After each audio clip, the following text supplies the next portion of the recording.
right, welcome back, SRN race fans. After 1 week off for Easter weekend, we're live tonight from Martinsville Speedway for the Clippy 200. I got my co-host Byron McDonald with me. Byron, how you doing tonight? Oh man, it's gonna be fantastic, man. Got a chance to watch the Cup race today, so I'm looking forward to this one because it's some bumper to bumper action, and I'm looking to see who comes out on top here tonight. Yeah, it was a wild race earlier today, so I expect a lot of the same tonight. Not a lot of room to work with out here, and you got a bunch of drivers that are fighting to get into the playoffs as we're only 2 races away from seeing what the field is going to look like tonight. Absolutely, and the points are gonna be crucial. These guys got to stay alive tonight and got to keep their chances alive. You can come away with a top 10, top 5 here, man. That's a good points night, and some of those drivers up front maybe falling to the back tonight. You never know. Yeah, so let's go ahead and jump into the league details. In case you're a first-time viewer tonight, we'll go ahead and break it down for you what this league is all about. It's a 20-week league, fixed setups, no fast repairs. That's the one thing about the Cup Series that's different than the rest. The Xfinity and the Truck Series have some fast repairs to work with, but the Cup Series goes out each week with no fast repairs. So they're going to have to really work to keep their cars clean if they want to stay in contention to make some money tonight and also make up some ground. If they're a driver outside of the cut, it's a $15 per week entry fee with weekly and season payouts. And Byron, I'll go ahead and let you cover that next line. That's a pretty big line. Absolutely, $1,000 to the first place champion this year. Awesome job there by Speed Racing Network putting this thing together for the Cup Series. There's a 5-person team that 5 person per team are allowed, and then there's a team championship as well. Looking forward to it, man. Tonight's going to be a bumper-to-bumper action, and these guys got to keep their cars clean. We're going to talk about that over and over again. That's not a lot of room to work with, like I said. But let's go ahead and talk about the race payouts for what they're paying for tonight, or what they're racing for tonight, excuse me. And this is based on a 25-car field, and we should have that. So first place is going to walk away with a little bit less than usual, but still a nice chunk of change. $55 going to the race winner. Second's going to get $35, and third is going to come away with $20, Byron. Absolutely. You see there, 4th and 5th, both going to come with $15, which is their entry fee to get in tonight. So you get a top 5, you're alive again for next week and get your entry fee for next week back. So a lot on the line tonight. Yeah, we're used to seeing a little bit of a bigger field, but I think Martinsville has kind of kept a few cars at home, not wanting to repair the sheet metal after the race. So we're used to seeing the top 7 make some money, but tonight it's only going to be about the top 5. So we're going to be seeing a lot of people work even harder to get up towards the front. So let's go ahead and we'll go ahead and cover our season-long payouts. And we already talked about what the winner, the champion, is going to come away with this year. That first place prize, you see it highlighted in green up there. That champ is going to come away with a grand for coming out here each week in this 20-week season and just dominating. So champion coming away with $1,000 isn't too bad, Byron. Oh, absolutely, man. If you get to that top 5 and get to that final championship race, man, all bets are off, and the gloves are going to come off as well. We're going to finish that season up at Texas, my home track, so I'm looking forward to it. But second place is going to come away with $600, third $350, fourth $225, and fifth $150. Also, that all-important team championship at $300 down there at the bottom, who goes to the top team. So a lot of money on the line, and if you're lucky enough to get that top 5, you're probably going to be in that team championship as well. So you're going to come away with a big payday. Yeah, they're going to split that team championship, but still not a bad chunk of change to walk away with. So that's actually going to add to the intensity that we're going to see out there on track week in and week out, and we see it. But we also see them pulling away with a lot of clean driving, and that's what we're going to go ahead and cover next. Butt Kicker Clean Driver Award is something that we've talked about all season long, and, SRN offers a lot to the drivers. Obviously, the championship is what we really want to cover, but we also want to award people that go out and keep it clean each week, and that's what we're seeing here. So they're going to offer a free butt kicker to the cleanest driver during the season, and that's an average of incident points from week to week. So we'll go ahead and cover that more towards the end of the season to see where that standings looks like. But go ahead and see that discount code at the bottom. Go check butt kicker out and use SRN VS20 for 20% off your order. These are not cheap pieces of equipment, Byron. Oh, absolutely. I got one of these. These guys sponsor me, man. It's an absolutely game changer. You can feel everything from whatever you want to set it to. And like you always say, there's not just one spot for it. I got 4 of them on my rig. So definitely take advantage of this if you use that code. And I think this is going to be a deciding factor a lot tonight for this Clean Driver Award, because a lot of these guys got to keep those incident points down tonight. Oh my, that's going to be a tough feat. But yeah, these things are about $180 a piece. So if you're really interested in possibly picking up one of these butt kickers or two, like I said, use that code SRNVS20 for 20% off your order. That's going to be about $30 or more, depending on how many you pick up. So not a bad discount right there. But let's go ahead and talk about another thing that SRN offers to its drivers as well as its fans. Kane Cook Sim Coaching. And, you know, I've talked about him in the past, but I've actually started to work with Kane myself and have developed a really good friendship with him. And this man has changed my driving style completely. And he really knows what he's talking about. And I know you've worked with him too, Byron. Absolutely. I was going to mention, you know, several guys in our leagues have taken advantage of this, and you know, the results speak for themselves. You know, when I worked with him, he's wanted to set a baseline with me, kind of where I kind of finished in leagues, and you know, kind of see where I progress, and that's the kind of personal development that you get from him, and great opportunity for our drivers. Go book your session at speedracingnetwork.com. Mr. Hard Charger, man, he's all about it, and he's the real deal. Yeah, you see he's got two accounts there, both over 7,000. He races in the Coke Series, which is the top of the top here in iRacing. So the dude definitely knows what he's talking about. And Speed Racing Network really has a great setup for booking those sessions. Like you said, go to the homepage at speedracingnetwork.com. I think you just got to scroll down a little bit and you click on that and it'll tell you all about Kane. And then you just, you know, fill out the form and say what track, what car, what kind of setup you want, and everybody else takes care of it. And you'll get a message through Discord and it'll be set up and Kane will be ready to go. And he's going to definitely improve your driving style. So go ahead and check it out if that's something that interests you. But let's go ahead and cover the individual standings next. And right now, you see it there. Jake Rowell is still our points leader with 2 races left to go before the playoff cut. And the 2 drivers at the top there, Jake and James Holzer, are both clinched.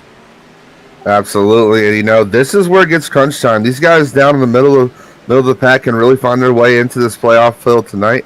And possibly find themselves an easier route to get to that first race in the playoffs through Richmond next week. So these guys on the bottom here, Kyle Spees, Brandon Key, Shane Good, Scott Cole, Gotta all come away with good nights tonight and make sure they protect that position in their standings.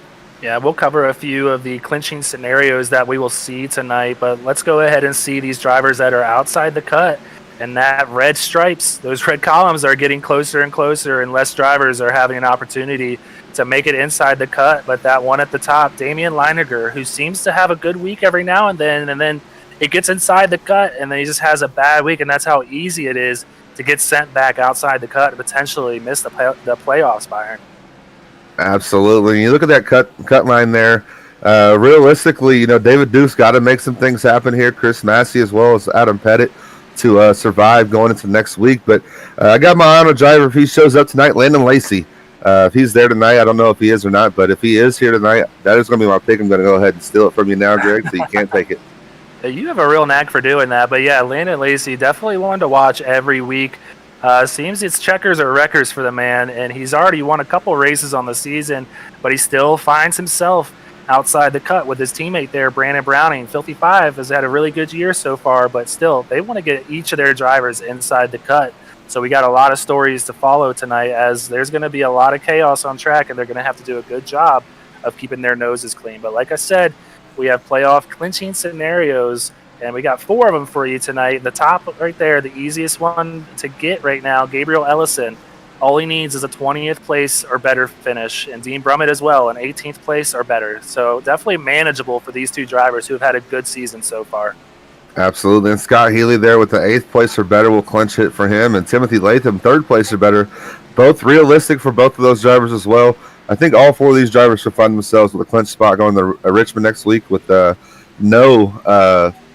pressure at all. So these guys just keep their cars clean. I think these guys can find themselves up front and clinch these playoff scenarios. I completely agree. There's no reason any of these drivers should not be able to clinch their scenario into the playoffs this week. But let's go ahead and cover the team standings next, brought to us by Tropical Smoothie Cafe. And I always like to mention what they have to offer. You know, they got flatbreads, wraps, quesadillas, sandwiches, bowls, breakfast. They got food for kids, and then they got, you know, obviously the smoothies, and they got it all. So go ahead and check them out. We really, really appreciate them coming on board here with SRN and sponsoring our team championship standings. But at the top of the list, you see it there. Royal Smith Racing still holding strong, 1,373 points with 5 wins, just ahead of the second place team, Filthy Five Motorsports, with 4 wins. Absolutely, and this standings goes all the way to the end of the season. So this race is nowhere near over for these team standings. Team SRN there with 11-17, and Rev there in fourth with 10-36. Bronco not out of it either, and neither is R&D Motorsports. So if these guys can get a couple of races in a row here before these playoffs kick off and get that momentum rolling, these guys can find themselves in this hunt for this team championship. Yeah, I have a feeling that we're going to see this change a little bit more before the end of the season because, like you said, this is going on beyond the playoff cut line. This is going all 20 weeks. So it's very easy for, say Roel Smith to start having a few bad weeks. And we said it before, Filthy Five has had momentum coming into this week. So it's very easy to see these standings flip-flop coming forward. But let's go ahead and move on to our team introductions next, also brought to us by Tropical Smoothie Cafe. And we'd like to start off with the first place team, like we said, Roel Smith Racing, headed by their captain, Jake Rowell, in that 9 machine. Absolutely. This is one of our stronger teams. Obviously, they're at the top of the standings, but these guys week in and week out are consistently there in the top 10 and finding themselves 2 or 3 drivers there in the top 10. So Jacob Smith there with the win sticker as well in the 11. Shane Good in the 24. Dean Brumman in the 25. And 64, Scott Healy. But these guys right now are just so solid, and I expect big things tonight from these guys because they've just been on a roll ever since the Daytona Road Course and really haven't looked back. I really wish one of those win stickers would just kind of slide over to my name on the Xfinity team introductions. But yeah, you see it right there. Jake Rowell with 3 win stickers next to his name. And like you said, Jacob Smith getting that win last week at Bristol. So let's go ahead and move on to our next team. We're going to have Filthy Five Motorsports. You see it right there, rated F for just plain filthy. And this team has really gelled well together. It took them a little while to get their, the roster that they wanted, but they've put together a heck of a team.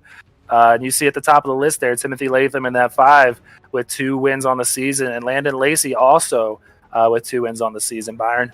Absolutely. The 36 there, Kyle Spees, and the 27 of Gabriel Ellison. And this is rounded out by the 48 of Brandon Browning. We spoke about Brandon Browning and Landon Lacey outside the cut line right now. It would be a shame that these guys don't get in, but these guys are still going to be coming back week to week trying to win that team championship. So hopefully these guys got 2 weeks to get in, and hopefully they can find some luck. Yeah, and I'm excited to see what that 36 of Kyle Spees can do. He's had a really good last couple of weeks.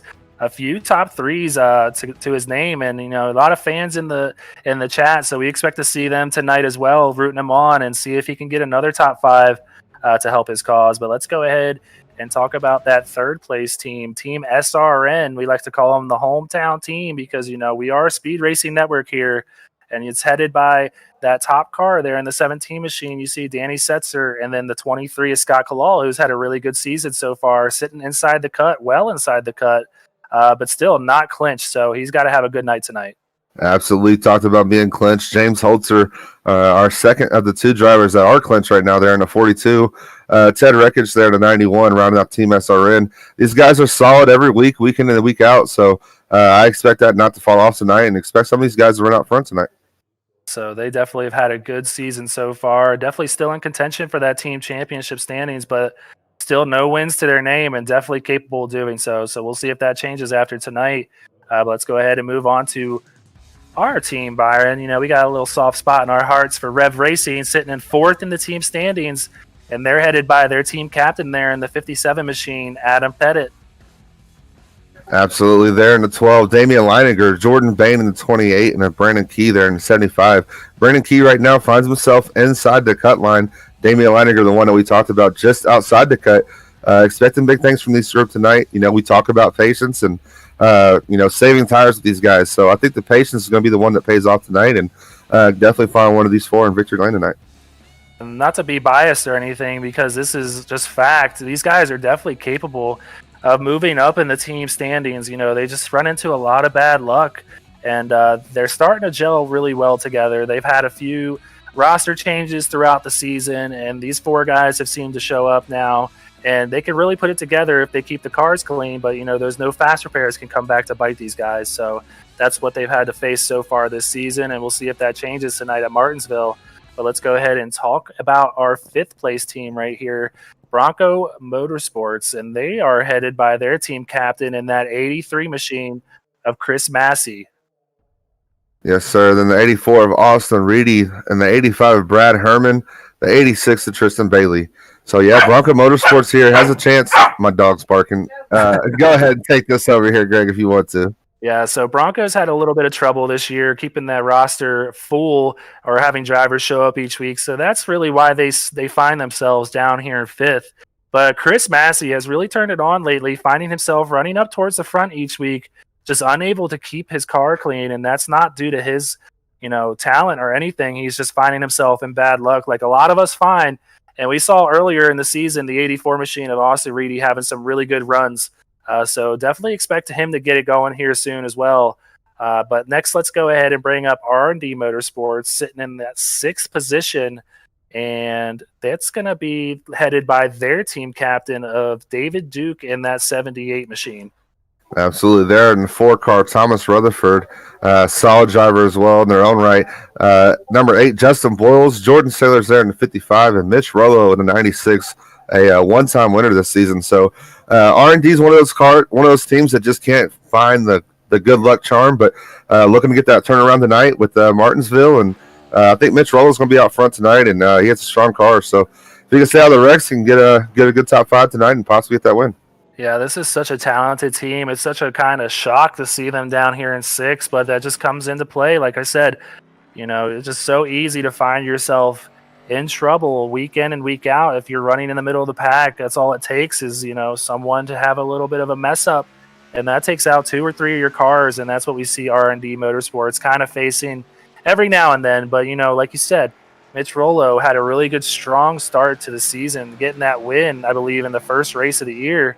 And David Duke, we know he is capable of winning races, as well as Thomas Rutherford, Justin Boyles, and Jordan Saylor. So I expect to see these guys really to turn it up and try to make it inside the cut because, like you said, we're running out of time. But let's go ahead and bring up our next team sitting in that 7th position, H2K Motorsports. And that's going to have the 88 of Joseph DuPont and the 94 of Greg Wellen. And we've talked about Greg Wellen quite a bit this year, Byron. Absolutely. And Greg Wellen, he's one of our guys that usually continuously sits on the pole or qualifies up front. He found his way up front last week in that new paint scheme, so expect him to be back up there again. And Joseph DuPont there in the 88. His difficult problem is early in the season didn't really show up. So, but I expect a good run out of him tonight. Martinsville is one of those flat tracks, and road course drivers typically tend to like that. So, I expect him to be one of the favorites as well. Yeah, a little bit of a spoiler. Greg Wellen is up towards the front, like you said, is in the qualifying order right now. But we're running out of time, so let's go ahead and talk about our last team in the team championship standings, Tank Racing. And that is going to be kind of a new team on the radar, but they have kind of made their presence known lately. And it starts with the 74 of Joshua Balliet and the 77 of Seth Berger, who is having a pretty good practice session when I tuned in earlier. Absolutely. There, the 81 of Max Service and the 99 of Joseph Cossey. He's also pretty strong as well. He just joined the league as well not too long ago. So Tank Racing kind of getting to the race a little late as far as team standings go, but they can build on this season and possibly find themselves up in that top 3, top 4, and competing for that, all important, at least a little bit of bragging rights for them. Yeah, they've been running really well lately, so expect to see them running up towards the front tonight. Only one independent driver. Like we said, some cars deciding to stay home tonight at Martinsville, and that's going to be the 82 machine of Greg Joyner. He's kind of an affiliate for Bronco Motorsports tonight, but he's going to be listed as an independent. So that's it for our independent drivers. No Xfinity winner tonight. But yeah, let's go ahead and go back to Roel Smith Racing.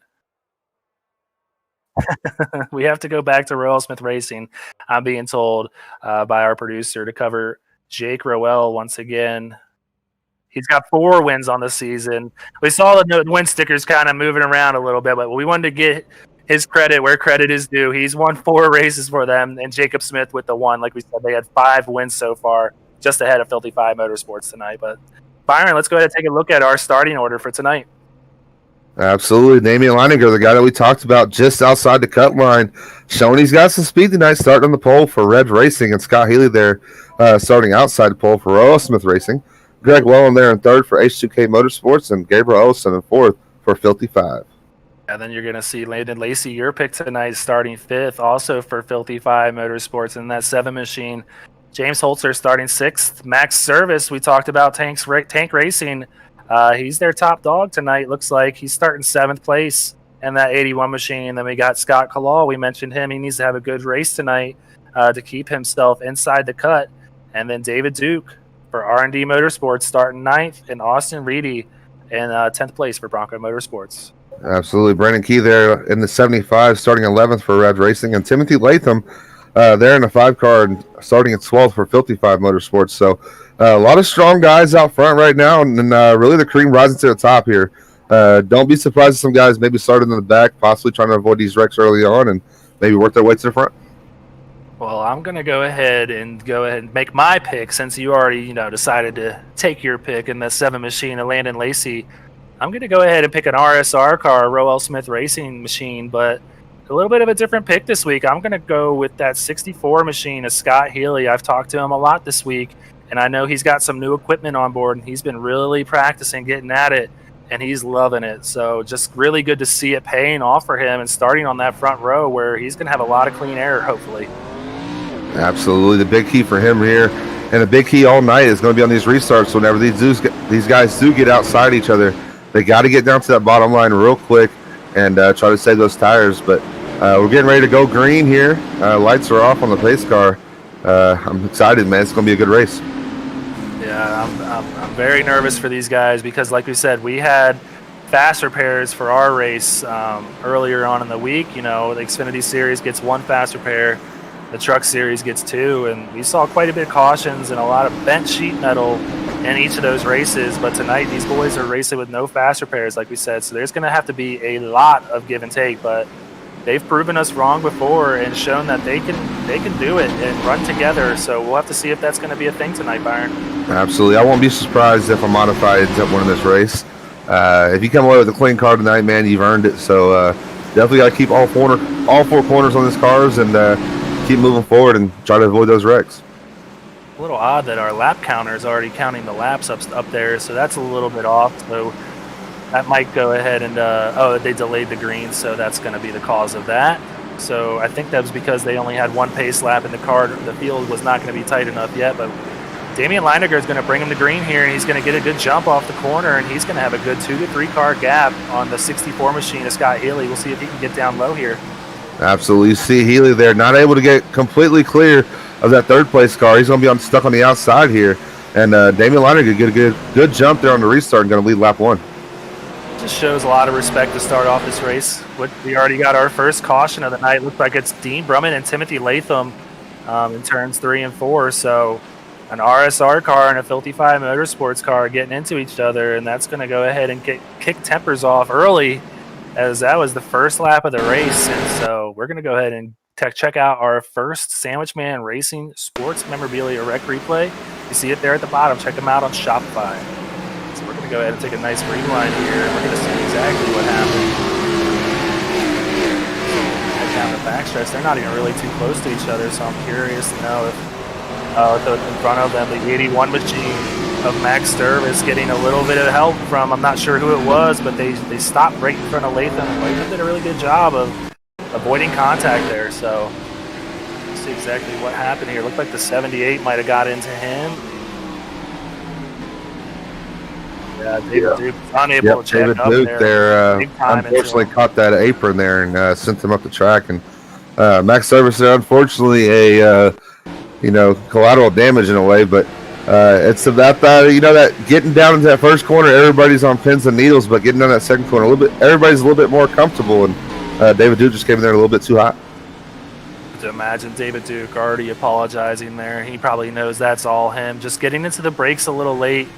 And that's the thing about Martinsville. You have one little lapse as a driver, there is nowhere to go. So he did the best he could to not take out as many people as he can, but unfortunately, he did get into the 81 machine there. But luckily for the 81, not too much damage, and still a lot of laps to get that fixed. So not too bad for the 81 machine, and given so. But let's go ahead, since we have the time, to talk about our Speed Racing Network All-Star Race at the Brickyard there. You see draft day is coming up soon. We've talked about this for months now, and it's just getting closer and closer, Byron. It's going to be on May 1st.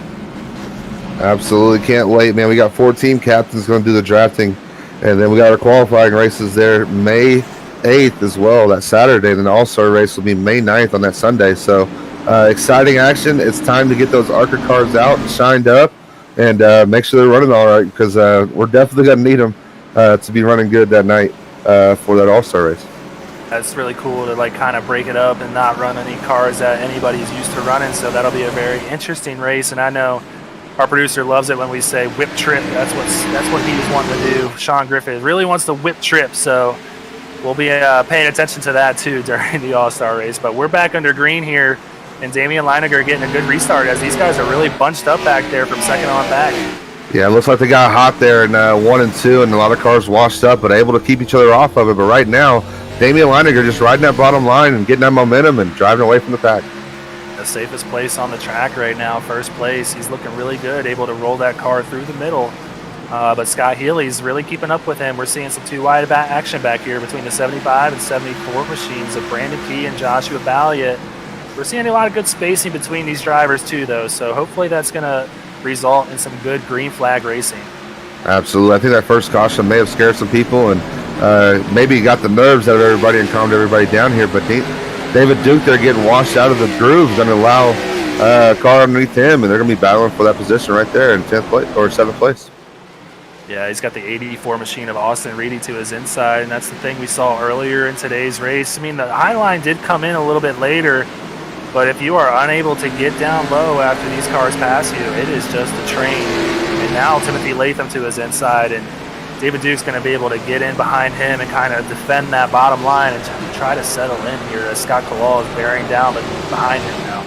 Absolutely. And we talked about give and take, and right now it's just too early for these cars on the outside to, kind of pinch their driver down on the inside. And that's where you're going to get that advantage later on the run when that drive off goes away and you're able to pinch that car down and keep that run from really formulating down on the inside. But Damian Leiniger here kind of getting some pressure here from Scott Healy, and Healy on a mission. Yeah, I really feel like this might turn into a nice green flag run as I'm paying attention to the blip cam on my screen, and it is single file from the front to the back. So not a lot of racing going on right now, and Damian Leiniger has got to love that as these laps continue to tick off. And I just think that the 77 machine is around a Seth Berger on the backstretch here. Probably just got loose, so we're going to have to go back and check that rec replay. But like I said, they were all single file, so I'm guessing he might have been trying to get a little too much off the turns, and we'll see if I'm right or wrong here as we check out another Sandwich Man Racing Sports Memorabilia rec replay. Absolutely. Like you said, these guys are single file, and it's so easy here to get out of that groove and kind of getting a groove here. Got a little loose there coming out of the corner. Just got back on that throttle just a little bit too hard after getting under pressure. So definitely was just trying to get away from the 83 that's behind him, but ended up losing it. Very easy to do as he got a little bit of a high arc on the turn there, and probably decided, he probably felt comfortable getting into the gas a little earlier to maybe get a little bit of speed off the turn. And that's just, I've done it twice this week, running between all my leagues here in Martinsville. It just happened so fast, and it's just the slowest turn ever, and there's nothing you can really do about it at that point. So a great job of the drivers behind him to able to stay off of him and, keep their cars clean, and Seth Berger is going to be able to keep that car going as well. So let's go back and check the David Duke wreck again. This was the first caution of the night, so not sure if something happened here before that happened, but we're going to go and take another look at it. Okay, so yeah, that's exactly what happened. It looked like the 84 machine kind of shoved the 78 in there, and nothing David Duke could do there. So it's an accordion effect sometimes in Martinsville. Some people have different braking points than others, and it's just, you see what it does to the car. It just shoves them into the turn. Absolutely. And I think Austin Reedy there misjudged that and wanted to go high there, but Latham was on his outside. So unfortunate racing deal there. And I think all those drivers there will be able to recover from that mistake, though. So no harm done, really. Just a couple positions lost, but have to work your way back up.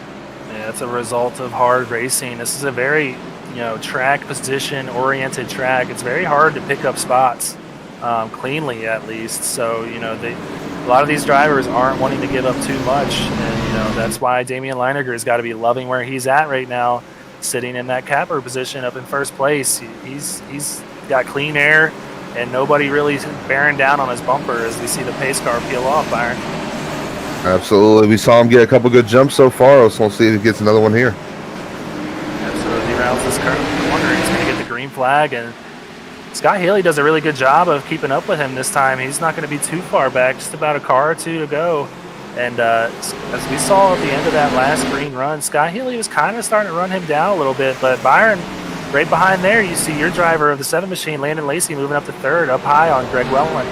Absolutely. You see him kind of there arcing the corner and using that diamonding effect that Chase Elliott likes so much. But Scott Healy here coming in hot. We got a couple battles here back in the middle of the pack. Oh, and they're spinning. David Duke's around right in front of Brandon Key, Austin Reedy. Looks like Johnny Lavalier. We got a parking lot back here. Parking lot. A lot of these cars not involved. They just decided to park it. Austin Reedy backs right into Dean Brummett there. Dean Brummett pretty much avoided that wreck, but Austin Reedy backing out and clips him there. Unfortunately there for Dean Brummett. Yeah, there's usually a sense of urgency whenever your turn because you don't want to get set behind that pace car because it will set you a lap down. So it happens quite a bit here on iRacing where you have nowhere to go. And unfortunately for Dean Brummett there, he caught a little piece of the 84. But yeah, let's see exactly what started this here. Oh, wow. Was that Jacob Smith getting into Jordan Bain there?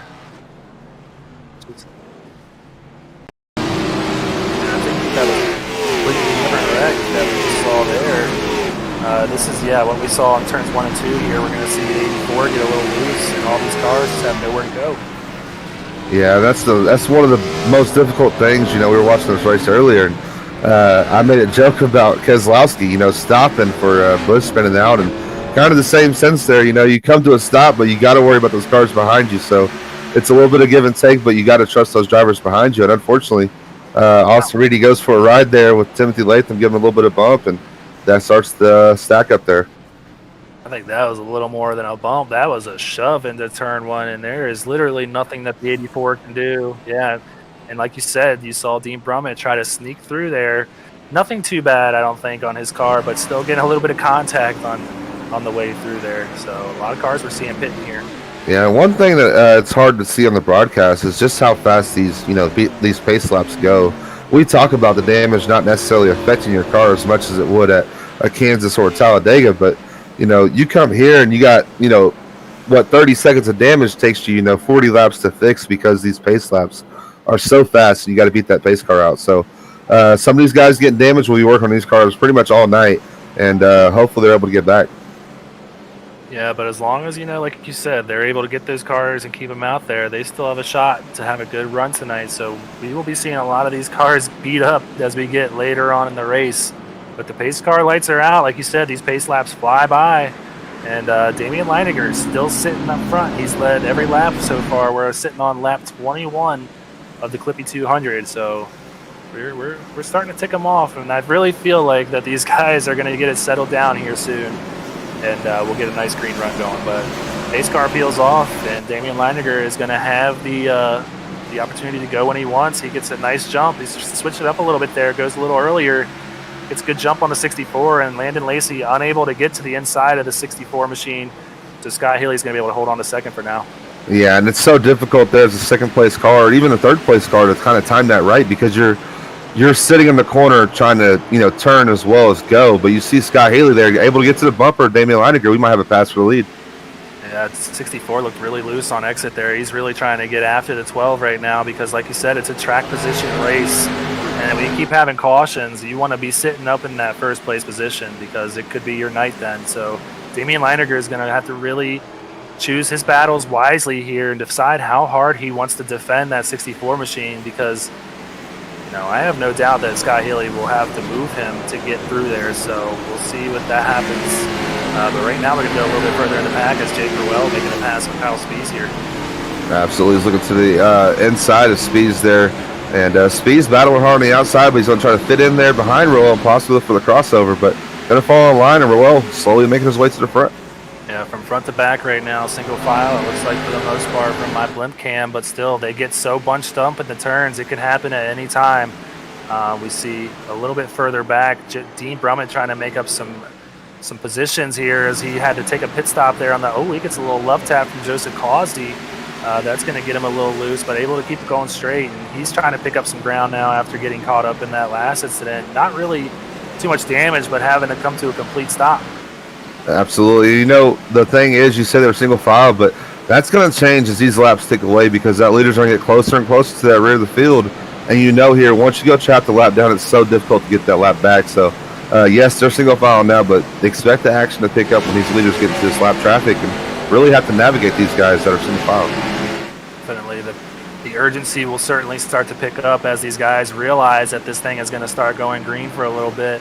But, man, I hope we get to see some green flag pit stops today because that's going to really shake things up. But right now we see Jake Ruel, our season leader on the point standings. He's bearing down on Mitch Rollo in that 96 Flavor Bomb machine. So we got a battle starting to heat up here for 8th place. Timothy Latham just in front of him.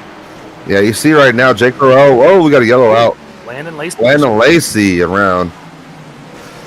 I was going to touch on Jake Ruel, though, but he's entering that corner a little bit higher than some of these guys that we're seeing out front. Damian Leininger's glued to that bottom, but Jake Ruel's really getting that run off the corner, able to really diamond that corner well right now, moving his way up. Based on where Landon Lacey was parked right there, I'm going to have to assume that he got a little bit of help in turns 3 and 4. But we'll go ahead and check out our Sandwich Man Racing Sports memorabilia rec replay to confirm that. So we'll see. Oh, no, he overdrove it into the turn, and you see it right there. He breaks loose on him and gets a little piece of the 42 machine as well. And unfortunately here, we speak about the cut line. He's one of those drivers that are on the cut line. And this is one of those races that you don't want to find yourself back there, just in general. But he has that damage now, and you got to wonder if his car may be hurt and if he's even able to come back to the pack. Yeah, he's sitting 37 points outside of the cut line right now. So it seems like a manageable gap, but he really needs to have 2 perfect races. And that's going to be a hefty amount of optional repairs for him to fix. And like you mentioned earlier, we keep mentioning, you can really run around here with damage, but it's really going to affect your car's turning somewhat. And that's going to have to get fixed at some point throughout this race. So we might see Landon Lacey running in the back for a little bit as he's going to have to pit each opportunity he gets. Absolutely. And it's so frustrating as a driver to go back there with that damage. But, you just got to stay patient and stay in it. They were making a joke, I guess, about my race. On Wednesday, I finished with 20X. But yet I was able to keep the thing alive. And that's really what it's all about here in Martinsville. And you keep the thing alive, you got a chance. Keep it alive. I like it. So, yeah, we'll see if these drivers can do that tonight. We've seen more chaos than I thought we were going to see with that zero fast repair clause that is built into the Speed Racing Network Cup Series. Not too many crazy wrecks, but a lot of hard driving out there that's causing these drivers to lose a little bit of traction out there on the surface. And, that's going to spin them around so easily. Luckily, not too many cars caught up in what we've seen so far. But still, we're up to our 4th caution of the night and only through 32 laps. So we'll see if they can get it settled down. But right now, Damian Leininger's got to still like what he's seeing. He's been the class of the field so far in 64 machine. Scott Healy not able to get by him, so he's going to try and get a good restart. Scott Healy getting a good restart on the outside. He's going to have to get down to defend that 42 machine, but these 2, 3, 4 cars are going to all single file out here. Absolutely. You see back there in the pack, Timothy Latham working on the outside, trying to get outside of Mitch Rollo, and being aggressive on the outside, able to make the pass and continue to move forward. Yeah, there's definitely. He gives the shot to the 94 machine of Greg Wellen there. He's given a few shots out today. He knows how you have to pass here, and that's unfortunately the way you got to do it. Some people might not like it, but this is short track racing at the Paperclip, and that's how it gets done. You see how bent up the front of his nose is. not going to affect him too much, but still, he's been working that nose. We're going 3 wide into turn 1, and this usually does not work out very well. They're able to sort it out as the 27 machines on the inside of Scott Healy. 64 starting to fall back. Yeah, 27 of Gabriel Ellison there, making a run to the inside, forcing a little bit 3 wide, but hey, sometimes you got to take that chance, and luckily Scott Healy was there smart enough to back out of it, but Healy battling there on the outside, not making it easy for Ellison. And that's the surprising thing about Martinsville. We saw it in the Cup race that we got our 5th caution of the night, the 24 machine of Shane Good and Dean Brummett coming to another halt. So not sure if these two got into each other here, but both of them are going to lose some spots as we check out our 5th rec replay of the night, brought to us by Sandwich Man Racing Sports Memorabilia. And I haven't really had a chance to mention it. They offer a lot of great things: die-cast, shirts, hats, anything NASCAR related that you want, they got it. So go ahead and check them out. Not sure who sent the 24 there, but it looked like the 75 of Brandon Key there gave him a little bit of bump. Yeah, that's all it takes. You know, you get a little bit of more momentum heading into the turns, and those braking points are different. Yeah, he peeks his nose down there, and Shane wasn't expecting him to be there. And he takes a trip to the fence. 81 getting into the 25 a little bit there, but not too bad. As you know, it's so hard to get on the brakes in these cars. Absolutely. And the difficult thing is he didn't know he was cleared. He probably would have moved up there for Brandon Key had they possibly had a chance to communicate there. But that's just how quickly things can go bad here at Martinsville. But Shane Good there, able to keep it off the fence, not too bad there. So hopefully able to get back in it and not have too much damage. A bit of a rough start for a few of our RSR drivers here at Martinsville tonight. We're taking an onboard cam at 81 max service, and you just see the indecisiveness there because you don't know where these cars are going to end up. But luckily, these Cup drivers are doing a good job of keeping on the brakes as the cars or the field goes by. Not always the case, as you know, you get bounced around from car to car, and you know it's hard to keep that car still. And you really just have to decide whether you want to go high or low. But right there, he just had a little bit of an indecisive moment and just a little nick into Dean Brummett's rear end there. Yeah, and that's one of the things here as well. Like you said, you know, just not having nowhere to go. Really, it happens so quick, and that's where that spotter comes in play. And you know, luckily we were able to have those spotters, and if they're fortunate enough to have one tonight, you're definitely going to use it. I took advantage of it and had Aaron Gerwitz on the spotter box for me, and it really worked out. Yeah, it does help out, and I regret not having one for myself on Thursday, but we got a few different pit strategies unfolding here right now. The top 7 still out on their original set of tires that they started this race with, and they're on back. A few drivers that pitted maybe a caution or two ago, and then from about 16th on back, we're going to have a few drivers that pitted during the last caution. So there's a lot of different sets of tires out there right now, so we could be seeing some comers and goers here as the pace car peels off. We got a little bit of a different front row. Damian Leininger on the inside, James Holzer on the outside. Yes, sir. Damian Leininger gets a great jump there on the inside and able to pull away again, but this time Holzer not going to let him get away too far as they're going to battle here for second and third. And the 27 machine, Gabriel Ellison, also looking really hungry tonight. He's sitting there in third, and he's just going to watch these two battle. Ooh, Mitch Rolo getting some help from Timothy Latham. We've seen him use that bumper quite a bit. He looks like he might have done it again right there, this time sending the 96 machine. It was having a good run around. Absolutely. And again, it's about patience. And Latham there just got into the corner hot. We speak about it all the time here already. Different braking points. It looked like that was the product of it there. We saw it there in the left view. Yeah, so I'm really glad we're not doing what Dean Brummett was doing during the broadcast earlier this week. He was having a hot dog during each caution. We would be on our 6th hot dog of the night. But yeah, right there, you saw the 5 machine sneak into your picture, and he just got the rear quarter panel of the 96. That's all it takes. Yeah, I was unaware of Dean Brummett eating hot dogs. I just picture Kobayashi eating hot dogs. But yeah, Mitch Rolo goes for a ride there, unfortunately, but looks like he didn't get too much damage there. Brandon Key comes sliding in there at the end, but hopefully it's all on the side and his engine's okay, because that's at the end of the day what matters. Yeah, and we've seen Dean Brummett. I know we keep talking about him, not in regards to hot dogs this time, but he finds himself back in the pack or the back of the field, and he's having to come to a complete stop each time because all these wrecks are happening directly in front of him. So I'm going to go ahead and give a clap of the hand to Dean Brummett so far for keeping that car mostly clean. He has had a lot of action happening in front of him tonight. Yeah, and the good thing about that is he hasn't really had much damage. We got a few times where he slid in there and got a little bit of damage there. But all in all, he's still intact. And if he can survive these cautions that are happening right now, I firmly believe we're going to get some green flag runs here, and he'll be able to find a way up to the front. I agree with you on that. And so, yeah, let's go ahead and cover our top 10 so far. If we can, we'll go ahead and start with that car we see right there in the next diag, number 12.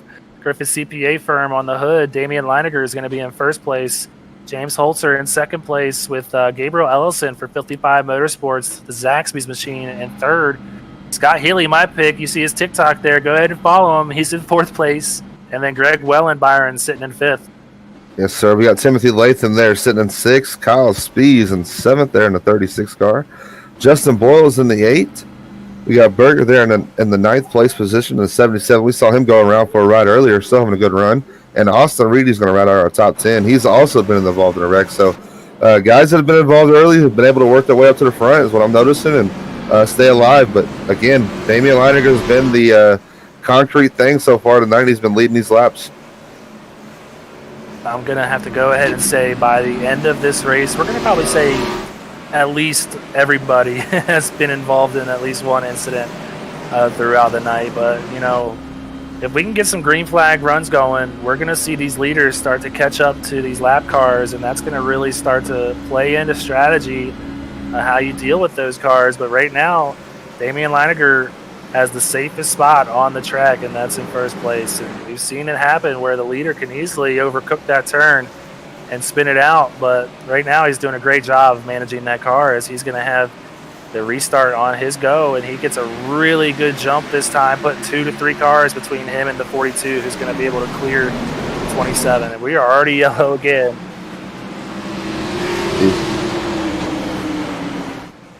Looks like it's going to be the 75 machine, potentially. Yeah, he's still on the front stretch, just now crossing the start-finish line. I'm going to guess and say he either got some help or he was in that corner. And like I said earlier, you know, that wheel spin in those corners are very difficult. Me, myself, I like to start in third gear here just because to skip that second gear. But we're going to find out what happened here with the Sandwich Man Racing Sports Memorabilia Wreck Replay.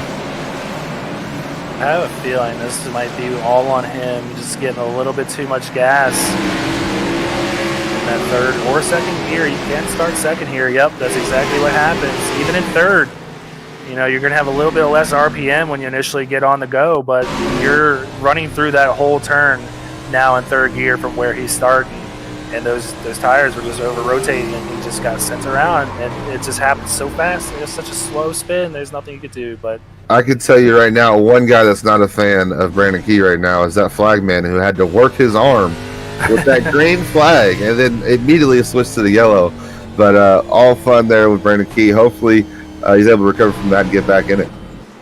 I just see the flagman just glaring at Brandon Key, just like saying, what the heck, man?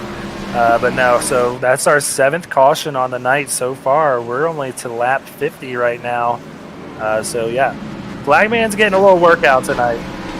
Right now, I'm getting word from our producer that we are on pace for a substantially record-breaking 28 cautions if this keeps up. And, you know, this is really surprising from these Cup guys. You know, not a big field tonight, and they're struggling tonight, Byron.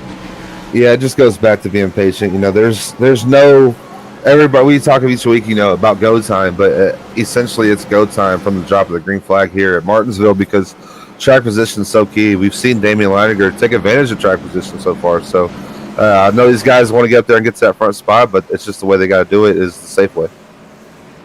Yeah, I think patience probably pays off the most at this track just because you will see a lot of battles that result in cars getting spun around. So, you know, my strategy going into Thursday's race was to just, you know, if someone wants to pass, I'm going to let them go.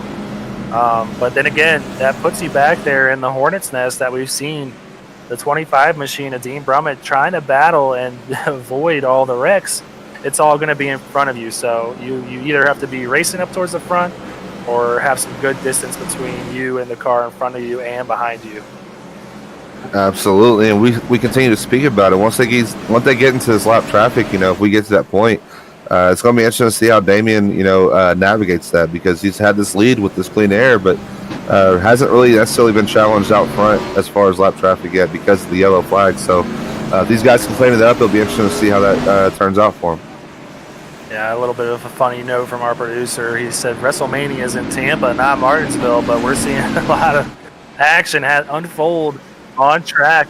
A lot of slamming and banging into each other, and I'm missing WrestleMania right now, but I feel like I'm getting a little bit of a taste of it as we watch these cars just battling through the turns here, Byron. But we're going to see that pace car peel off again here, and Damian Leininger, he's been getting a lot of good practice here with these restarts. Another good one, but James Holzer, able to cut off the 64 machine a little bit there and defend that second place position as these top four single out. Yeah, it just shows you how important it is to get down to that bottom lane as James Holzer kind of squeezes his way in there. But Damian Leininger being so smooth right now on that wheel and really just kind of driving away from the pack, but not getting too far. One of the cars we're seeing start to move up, make some moves, is that 99 machine, a little bit back in the pack, but he's under attack right now from the 83 and Chris Massey. They're beating and banging off each other going through the turns. They are battling for 10th place, and they are trying to defend it as hard as they can, but Chris Massey not going to let him up. Absolutely. Massey there under fire, but you see the guy that's already been involved in one wreck, Landon Lacey there on the outside, about to go 3 wide. Smartly backs out of that one and falls back in line. Yeah, that's not the strategy you want to play with an 81 getting to the wall hard there on the backstretch. He's going to have some significant damage as you see him well off the pace. So a lot of different things happening right now on the track. But these top three, you can lay a blanket over them right now. As we've got about a 5-lap green flag run right now. Damian Leininger still holding on to that top spot. Yeah, top three is able to kind of break away here, but we'll go back to your point. It's so difficult here because, yes, you're racing these drivers, but more than anything, you race this track. You worry about the guys around you, but this track, if you ever take a break at any point, you can easily find yourself in that wall or around, as we saw Brandon Key did in that restart. So this is a mentally challenging racetrack, and these guys are on edge pretty much all night. Yeah, you said it there. Mentally challenging is probably the best way to describe this track, because you can just be coasting, as it seems like these three drivers are. But at any point, someone could stick their nose down there and kind of throw you off when you're not expecting it. And you take that line that they're essentially saying that they want, and that's going to get you turned around and sent to the back. And we've seen how hard it's been for that 7 machine of Landon Lacey to try to work his way back up. He's only back up to 13th right now, sitting back there in the middle of this pack, and really nowhere to go for him as he's got cars all around him. Yeah, and it seems just a short while ago we spoke about him and Chris Massey battling, but yet you still see these cars battling side by side, 5-6 laps later. So Lacey's got to make quick work of this guy before he ends up burning his tires up. You see him getting by Chris Massey there. They can now focus on Ted Wreckage. Yeah, I'm starting to think we're getting a little bit more give and take than we were seeing before, but right now, I'm going to stop saying anything. Next time you mention anything about a wreck, clean drive, don't even mention it. Sorry, butt kicker. No, you don't talk about anything. It's yellows coming for you. We're blaming you for everything. I take full responsibility, because that is the second time tonight that I have literally said it and the caution comes out. So we're going to go ahead and take a look at our 8th caution wreck replay tonight, brought to us by Sandwichman Racing Sports Memorabilia. See what happened here. David Duke might just got a little bit loose off the turn. That's exactly what happened. And the cars are parked down there. That's a good indication of what happened. Yeah, and that's what we spoke about. He's riding around the back, not really pressured here, not really pressuring anybody, but just got it back on that throttle just a little bit too quick and just finds himself around. It's so easy to do, especially in these cup cars that are so sensitive. So it just tells you right there just how on edge these drivers really are. All right, so we're starting to see a little bit of more strategy unfold as far as pits go. A few of our leaders, James Holzer, Gabriel Ellison, both going down pit road. But Damian Leininger, Scott Healy, Greg Wellen, and Justin Boyles all deciding to stay out. So that's going to be our top 4. We'll see where everybody else shakes out. Absolutely. And these guys maybe thinking they could possibly make it the rest of the way. on fuel, depending on how many cautions we do get. But Damian Leininger continue to stay out. You got to believe that he's talking to his teammates and he's making the right decision here. So continue to lead, and again, we speak on that track position. So it's a little bit too early to come down and get those 4 freshies and some fuel. And top 6 haven't pitted, so definitely keep out here and keep this track position. Yeah, there's a lot of things to consider when you're making that decision. And we said it before, you find yourself potentially back in that hornet's nest. Now, I mean, you see James Holzer, who was running in second place there before that caution, is now finding himself back in either 11th or 12th, and that's right in the middle of this pack. So he finds himself in danger. If something happens in front of him and he gets a good amount of damage, that could end his night. So Damian Leininger taking the strategy here of wanting to stay up front and keeping that clean air and keeping that potentially clean car that he has right now, and Scott Healy doing the same. Absolutely. We've seen Scott Healy give Damian Leininger a run. That was early on in this race. We got to see what he has. He's been content with staying in third, but they were able to break away last time. Let's see if they're able to do the same.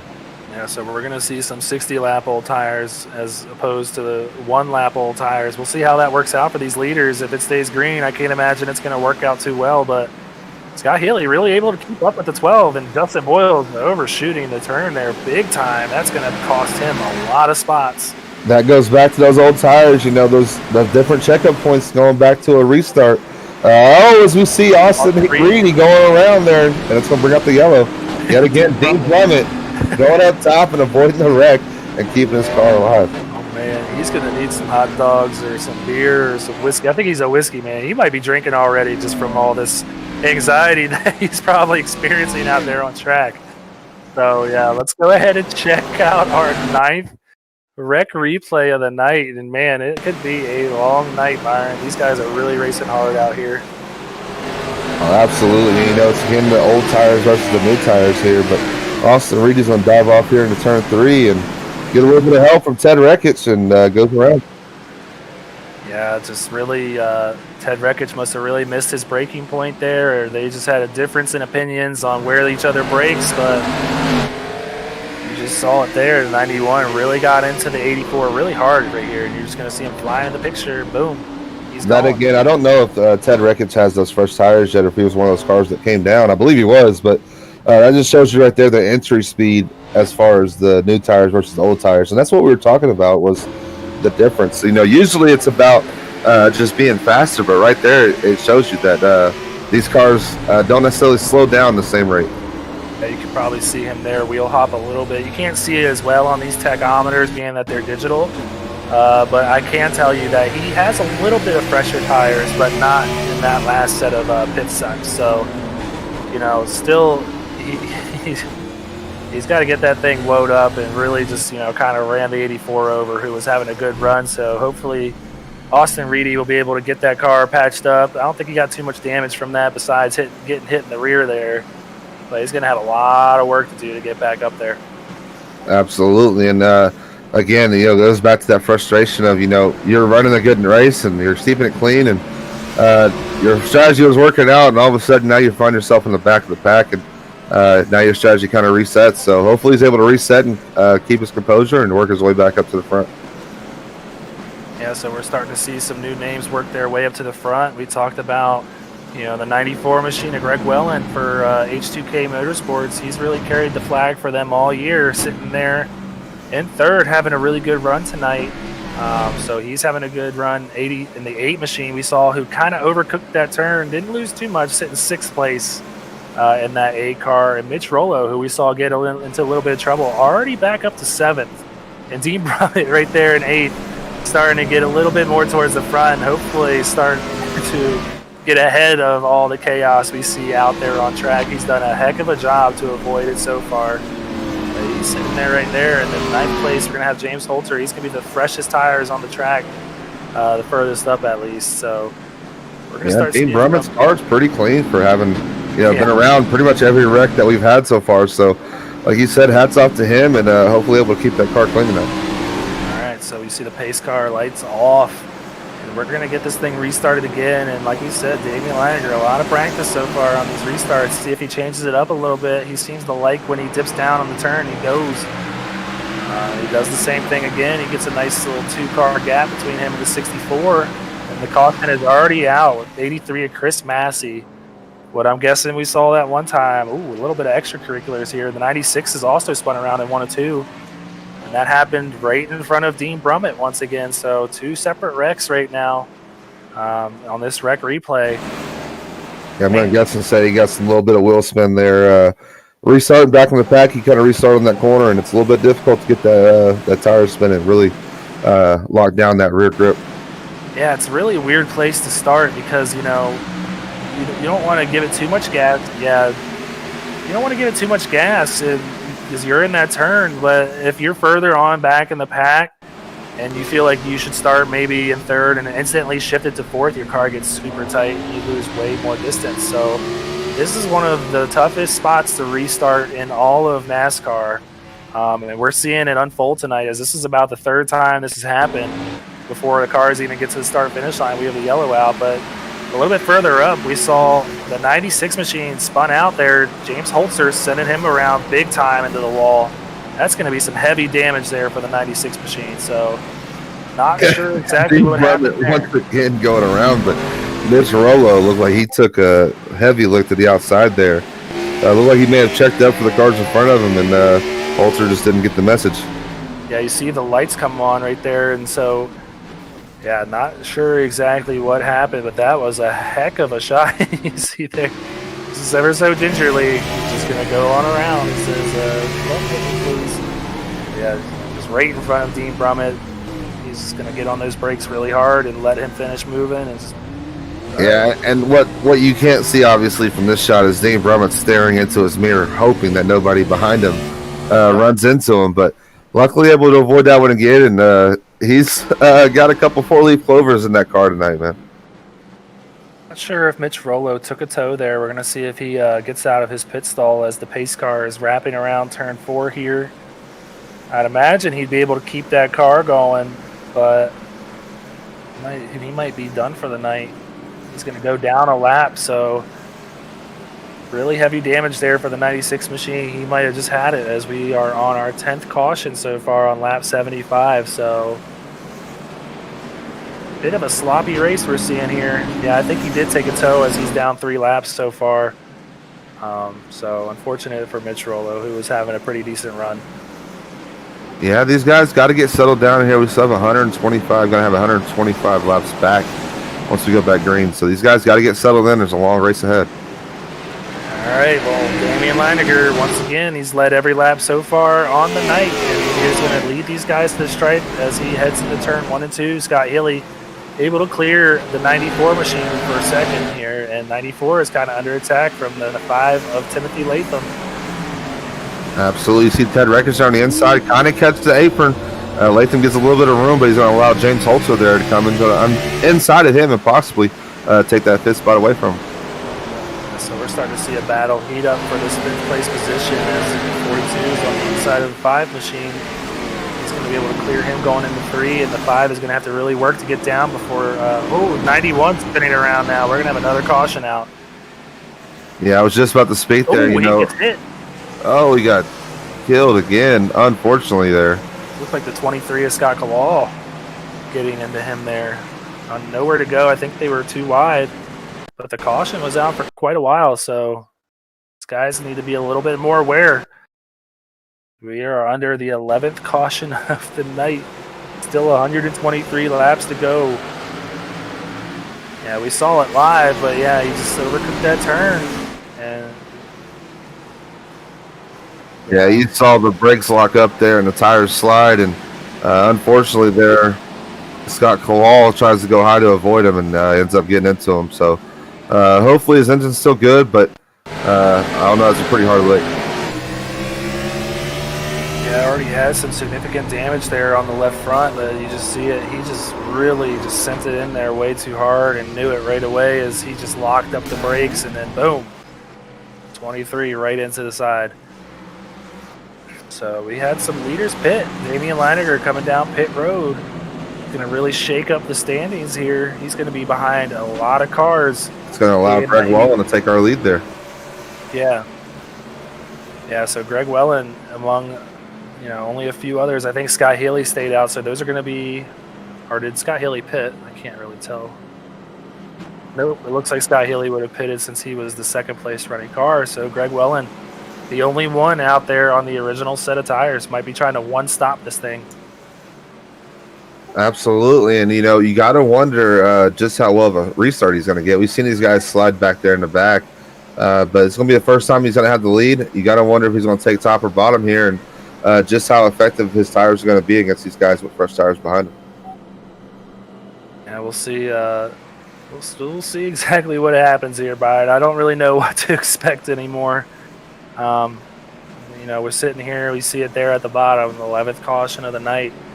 Really hoping that these guys can get it sorted out and, really start giving and taking. Like we said, we still got a long race ahead of us. So a lot of these crew chiefs need to get in their ears and tell them, hey, be patient. This is going to unfold and go our way if we do everything right. We don't need to be running people over or overcooking the turns and taking passes when we don't need to. So we'll see what happens here, Byron. Absolutely. And, the more the laps tick down, the more aggressive these guys are going to get, if you can believe it. But, again, it got to come with patience, though, because you got to be smart. Again, we speak about it all the time. There's no fast repairs in this Cup Series. So you get caught up in that wreck that really ends your night. You're definitely going to be going home early. Yep, so at the top, like you said, we got Greg Wellen leading this race now as Damian Leininger came down the pits, and Damian sitting all the way back there at 17th now. So I don't know if I would say that strategy really worked out for him, and this is really putting him behind a lot of cars that could easily get turned in front of him. So we'll see if he's able to keep that car clean as he has so far. And also, he hasn't restarted back there, so hopefully he's able to keep it going. But right now, Greg Wellen going to get us started with James Holter on the outside going into one. Absolutely. He gets a great start. Doesn't spin the tires there, but Dean Brummett working on the outside there to 77. You got to wonder if he has any power there on the outside to try to make that run for third. Yeah, I was surprised to see Dean Brummett go to the outside there. Opened up the 77 opportunity to go to the inside of Brummett. Brummett's going to have a lot of trouble getting back down unless you see his teammate back there, the 9 of Jake Rowell. I mean, Dean Brummett doing a good job so far, but he's also going to be coming up those tires running that outside line.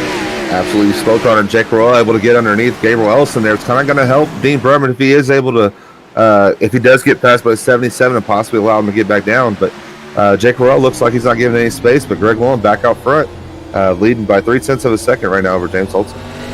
Yeah, he's got about 60 lap older tires, so he's doing a good job so far staying out in front of the 242. But we're 3 wide back here for Jake Rowell and the 77 of Seth Berger. And, Dean Brummett getting a little help from the 27 machine of Gabriel Ellison. So Dean Brummett unable to avoid that one this time, unfortunately. But, yeah, that's what 3 wide racing, brings out of people. There's not enough room on this track for that. So a little bit of... We also had another incident with Damian Leininger that we'll cover here in this rec replay as well. But let's go ahead and take a look at what happened exactly between the 27 of Gabriel Ellison and the 25 of Dean Brummett. You see them heading 3 wide into this turn, and no one's wanting to give. And Dean Brummett checking up a little bit to kind of let them cycle out, and then Gabriel Ellison kind of getting into his quarter panel, sending him into the wall. So nothing that's not going to end Dean Brummett's night by any means, but able to avoid everything so far, but unfortunately being involved in this one time. Yeah, unfortunately, Ellison gets into him just a little bit there, but not the rear end housing out of it there. But I think he'll be okay as far as speed-wise. Just got to be a little bit patient getting back to the field and not rush it getting up there. Yeah, Dean Brummett a little bit one of our most patient drivers here, but yeah, man, we just said it. Damian Leininger, he's been running up front this whole race. The first time he gets sent to the back because of his pit strategy, he gets involved in some. It looked like the 8 of Justin Boyles. Yep, just getting into his bumper there, and that's all it takes. He's going to come back up and get a little bit more of a lick. So we saw that 12 car was clean for the first 80 or so laps. Now seeing a little bit of crinkled sheet metal on there, so he's going to have his work cut out to get back up to the front. Absolutely. That's one of the most frustrating things, You go back there and you finally make that decision to come down and get pits, and you've been leading this race and pretty much dominant. And we spoke about it. You know, he's on that outside cut line, so yes, he led those laps, but at the end of the day, if he doesn't come away with that victory and ends up, you know, where he's at now or worse, it's going to be a disappointing night for Damian Leininger. Pressure really starting to mount on him. I have to guess is, you know, we are approaching finally this halfway spot in the race. Still about 10 laps out, but you know, it's got to be really defeating to lead just about every lap before your pit stop. And now the first second you find yourself back in the field, you find yourself in trouble. So he's going to have to really be patient, know that he has a good car, and keep that in the back of his mind as far as, you know, trying to work his way back up to the front. Yeah, another thing I think that adds to it too is Greg Welland definitely may have taken notice of that. You know, anytime a guy in front of me pits and not stay out, I definitely want to keep tabs on him. And I'm sure he has Leininger back there, knowing that he's back there in 20th and he was caught up in that wreck. So that may keep him out just a little bit longer than what he wanted to be. Yeah, I'm a little confused because I'm showing that Scott Healy is still on 90 lap old tires, so that must not have reset it for me. He's back at 16, so he's back there as well with Damian Leininger. Both of our early leaders are going to have a really tough time to get their way back up front. Greg Welland might have the move of the race so far, stay out as long as he can and maybe try to one-stop this thing, as we are just having a caution fest so far. But he's off to a good start again. Even with those old tires, he's going to be able to put a 2-3 car gap, and 42 machine going to cut off the nose of the 9, and we are Damian Leininger again on the front stretch. That one's going to end his night there, it looks like, there with the front end gone. Again, caught up in a situation where he hasn't been in the back of the pack, restarting in that corner, and I guarantee that's what happened. He spun it there coming out of the corner and just knocked the nose off, and unfortunately that's going to put a dash in his playoff hopes. Yeah, he's really going to have a lot of help next week at Richmond if he is going to be able to make his way into the cut here. We're going to see exactly what happened on this wreck replay. Boyle, who kind of hit him last time in the last caution, just gets turned in front of him this time. So the 12 just is a magnet for that 8 car, it seems like right now. And he's going to, you know, given his scenarios to be able to make this chase or this playoff, he's going to have to keep that car going. So he's going to really have to spend some time in the pits, hope that some people find themselves in trouble to, you know, maybe pick up a few cheap spots or get those points as he can. Yeah, you see there, Justin Boyle is just trying to fight that wheel, and unfortunate situation there, and you know, unfortunately, not Dean Brummett, but Damian Leininger, who's been our leader for the majority of the night, now finds himself in the back of the pack with no front end. So, and you got to wonder if he does pit, will he be held down there? So, it may be in a situation where he can't pit the rest of the night and hope that he can stay out and keep that car alive. Yeah, looking like he's still out there. So, you know, he can still make his way up towards the front without a front end. I've seen me do it. Okay, yeah. So yes, definitely possible, but he's definitely got to avoid the wrecks the rest of the way with that nose being unprotected now, and definitely got to try to keep that car alive and avoid that meatball flag that we all so much hate. Yeah, he's gonna need a little bit of luck too, and that is one thing he has not had this year. I like to fancy myself as, you know, getting into a lot of incidents this year, and man, I think the 12 machine of Damian Leininger has had just as rough a year running up here in the Cup Series. So unfortunate for him. He was having such a great race, leading all those laps, and you know, you made the call. And we see Greg Welland, who stayed out that call, and he's still running up towards the front and able to hold his own so far, and it's working out for him. So I know he's going to be kicking himself whenever he goes back and really checks the summary of this race. Yeah, but Greg Welland here going to lead our group back to the green flag here. Again, we spoke about, you know, James Holzer on those fresher tires, but Greg Welland so far has been able to hold him off with these short cautions. But I got my eye out there on the 9 car. You know, I see the 7 car back there lurking as well, but the 9 car has moved his way up to the field, and as we've seen it so far as well, that we've seen, he's done it cleanly. So hats off to Jake Rowell and working his way back up to the field and trying to add another sticker to that row.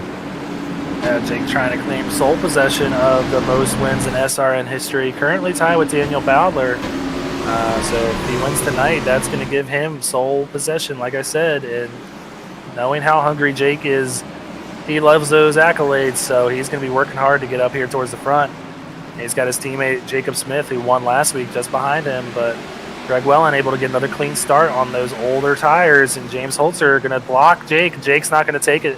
Jake going to shove that nose down on the inside and take the second place position away from the 42. Two aggressive drivers right there battling here, so we'll see what happens here.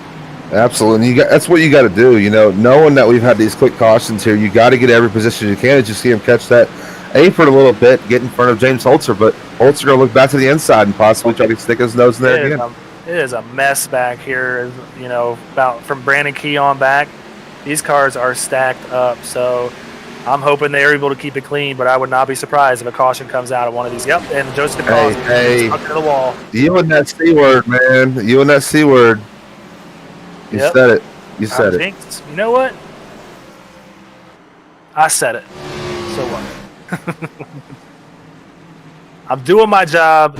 These guys need to do their job and keep these cars going straight. So at some point, something's got to give. We're already to our 14th caution of the night as we are just now approaching the halfway point of this race. So that trend that we pointed out earlier, we are still on pace for 28 cautions in this Cup race. So yeah, our producer right now is sounding like Larry Mack back there with the predictions, man. As you see David Duke.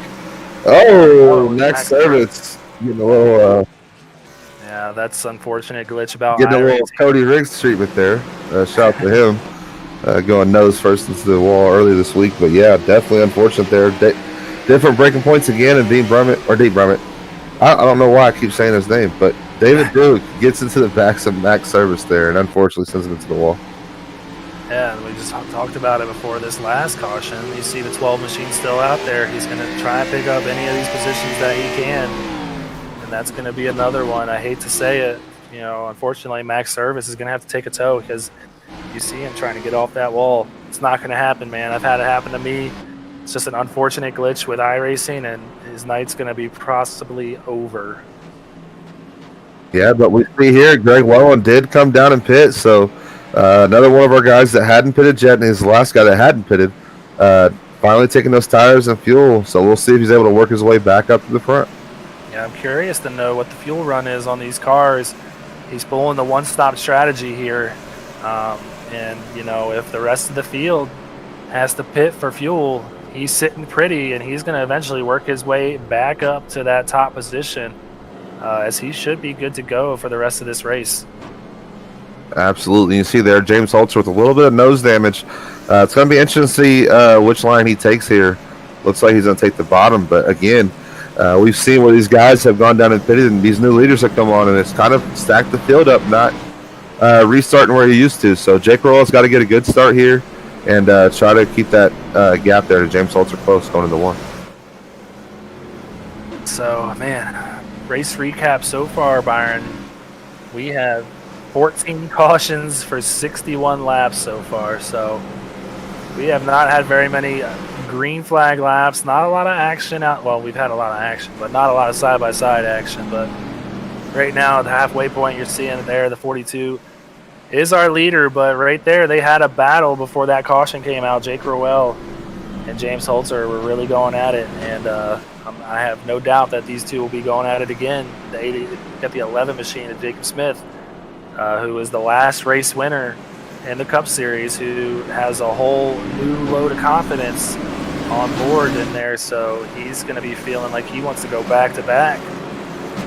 Absolutely. That's going to be an interesting dynamic here on this restart, because I think that's going to allow Jake Rowell to get down to the bottom if he doesn't get that run. So we're going to have to keep our eye on that, and James Holzer is going to take us back to green. He's going to get a nice little jump here, and Jake's going to be able to clear the 11. The top four is going to be able to single file out, and from there on back, it's going to be side-by-side action. So we'll see how that shakes out here. Absolutely. James Holzer gets a good jump there, leading this thing back around to turn 3, but Jake Rowell's got to feel comfort knowing that his teammates back behind him and protecting that third place position, and really just able to focus right now on James Holzer. Yeah, so about 2-3 car lengths between first, second, third, and fourth each. But man, I'm watching these cars further on back. The 84 on the inside of the 23 is Scott Kowal. They really so close to each other heading into these turns And it's no wonder that they are getting into one another, because they are really just sending it into these turns, trying to get everything they can. And the 74 gets spun by the 84 on the front stretch. Oh, they're wrecking again. Whew. Damian Leininger had to have a brake check of his life there. We saw him sitting there in the 12th position, and even after Joshua Balliet spun, there was I believe it was Chris Massey that went around there and took Scott Kalal with him right in front of Damian Leininger. All right, well, number 15 of the night, we're going to go ahead and check out another Sandwich Man Racing Sports Memorabilia Rec Replay. Just going to see, it looks like the 84 getting into the rear quarter panel of 74 is sending him around. Yeah, I think the 74 may have gotten into the wall a little bit.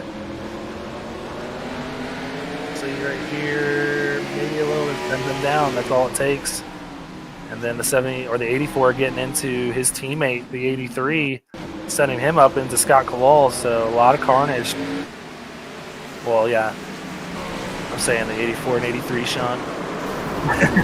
Getting a little bit of a correction from my producer here, but yeah, just a lot of action happening on track, and we're all just trying to sort it out. And unfortunately there for Balliet, he tried his best to keep it up there on the wall.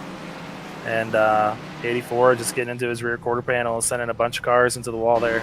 I will say one person that helped, we spoke about it, Damian Leininger, who went to the back and has that nose damage right now, was able to stick it to the bottom down that run, as I was noticing, and really just park it there in the bottom and force cars to go around. So if he's able to restart in the bottom, pretty much every restart from here, that's got to be a goal for him to be able to get down to that bottom as early as possible. But you see the damage there. That's going to take off, though. 3 cars that were ahead of him.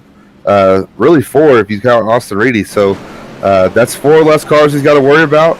And they also have damage that may be as fast as him. So all things are coming together for Damian Leininger to possibly try to get inside that cut line.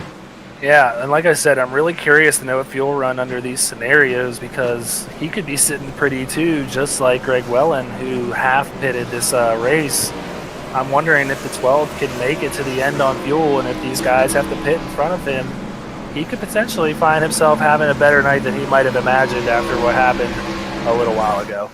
And I spoke about it earlier. I would not be surprised to see a modified win this thing, and he's looking pretty close as you can get with these Cup cars to the modified. So the front end's gone, but again, he's continuing to find himself in that top 10 right now, and these are one of those tracks that you can survive like that. We've seen it in real life. So right now, James Holzer's leading, but again, you got to question whether they have the fuel to make it to the end.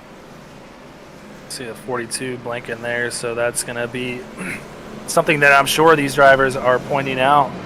But let's go ahead and cover the top 10 like we like to do under some of these cautions. Right now, our leader, James Holzer, sitting there, P1 in the 42 car. Second place going to be Jake Rowell. Third place going to be his teammate, last week's winner in that 11 machine of Jacob Smith. And fourth place going to be Seth Berger in that 77 Liftworks machine. 75 car, Brandon Key for Rev Racing sitting in fifth iron. The 99 of Cosby there in sixth. Austin Reedy in seventh. We'll have Scott Healy in eighth, I believe, and then Damian Leininger will be lining off ninth, and Kyle Spees will be behind him in 10th right there in that nice-looking car. So great top 10 so far, and Damian Leininger's got to keep his hopes alive and keep that car clean. Yeah, he's got to keep running if he wants to make the playoffs, but James Holzer going to get it restarted here. Jake Rowell going to be able to clear his teammate, Jacob Smith, and they're going to single file out for the top 5. And we got another caution. Joshua Balliet, what we think is probably what we've seen before these restarts. When you start in the back there, it's very easy to get these cars turned around on these restarts. So I'm imagining that's what's going to happen. I'm starting to wonder if these guys shouldn't start in fourth gear and just get it rolling and everybody decide to go at once. I think we should just turn cautions off. Yeah, but a little bit of a jinx there between me and my producer. But yeah, it's getting to be a little bit much right now. Unfortunately for our fans out there, we're not having the best racing, but we're trying to give it. Yeah, it's so easy to do it right there. Start in third gear, those high RPMs hit, and you're just gonna send that car around. So you see it right there, it's gone. Yeah, unfortunately there, he's just trying to save it, and fortunately for him though, everybody stays off of him, and a little bit of frustration there, I'm sure, for him, but all in all, he kept the car clean and just winds it back up. All right, so currently still 24 cars out on track. We've got 2 cars that have gone home. We're on our 16th caution of the night, as you can see down there. 85 laps to go here, Byron. What do you think's going to happen here? Yellow. No, I think these guys got to get together. They'll definitely figure it out. You know, this is one of the most difficult trips that we come to in the circuit for our schedule. So it was expected, but, you know, we've had some good racing so far. And right now, James Holzer has the RSR full in his windshield or in his rear view. So things are going to get more interesting here, and I can't wait to see what happens. Yeah, he's going to have some action here shortly with Jake Rowell. You know, Jake's going to know, like, the trend of this race so far has been a lot of yellows. And I know Jake wants to get in that first place position. So, you know, these drivers, that's what leads into this aggressive driving, and you think that they would get it sorted out, but they know how these races are going and they want to get that track position. So looks like they're just deciding to go for a 3-wide restart here. Just kidding. But Jake Rowell going to go up to the outside of the 42 machine, and Jacob Smith going to be restarting third. Yeah, we got a good start here for Jake Rowell there on the outside. He's had several good starts so far, so really haven't seen him be able to stick to the outside there and really time it yet. So be interesting to see if he's going to be able to get on his horse this time and get to the outside of James Holzer and maybe make it interesting on the outside there. Byron Bobby Anderson has given us a nice little shout out on the YouTube chat saying, "Good job broadcasting tonight, guys. I really appreciate it, Bobby. We're trying our hardest here to keep it entertaining for you. Hopefully these guys can take it over for us and really give us some good racing out there. But appreciate you stopping by." And Michael Polides, yes, this is a fixed setup race. All of SRN races are fixed setup races. So like you said, we got 33 people watching right now, and we appreciate each one of you stopping by. Make sure you give us a like, subscribe to the channel so you know then we're going live. And next week we're going to be at Richmond Raceway. So right now we still got 80 laps or so to go here at Martinsville, and we got to decide a winner here shortly. Absolutely. James Holzer's going to roll off and get a good jump there. And Jake Rowell able to clear his teammate, but his teammate allowing that fourth place car to stick on the outside possibly could change some things up here for Jake Rowell. You see Jake not letting that 42 car get away, but they are 2 by 2 by 2 by 2 all the way back from Jacob Smith and Seth Berger on back. So a lot of hard racing here. We saw earlier on the race they were kind of single filing out pretty quickly, but right now, like we like to say, these drivers have been in go time mode, and there's a lot of fast cars. Austin Reedy going to get sent around right here. Absolutely, and we're inside that 100 lap mark. Like you said, we got 80 to go now coming to this yellow flag here, but that is not very long here at Martinsville. Like we said, you know, you get around this place in about 19 seconds in these Cup cars, so it can tick away quick. So it's go time, like you said, and the patience level is going to go down. All right. Well, let's go ahead and check our 17th caution of the night. Another one just losing it coming out of the turn, just trying to get a little bit too much out of their car. Very easy for these cars to just whip around. And now Austin Reedy, who was sitting, you know, in the top 10, is going to find himself back there in that hornet's nest. Absolutely. You see him, you see the reason why he did it. You know, Scott Heather was there in front of him, and he wanted to get to the inside of him before that coming down the backstretch to pick up another spot, and just got back on the gas a little bit too quick, and around she went.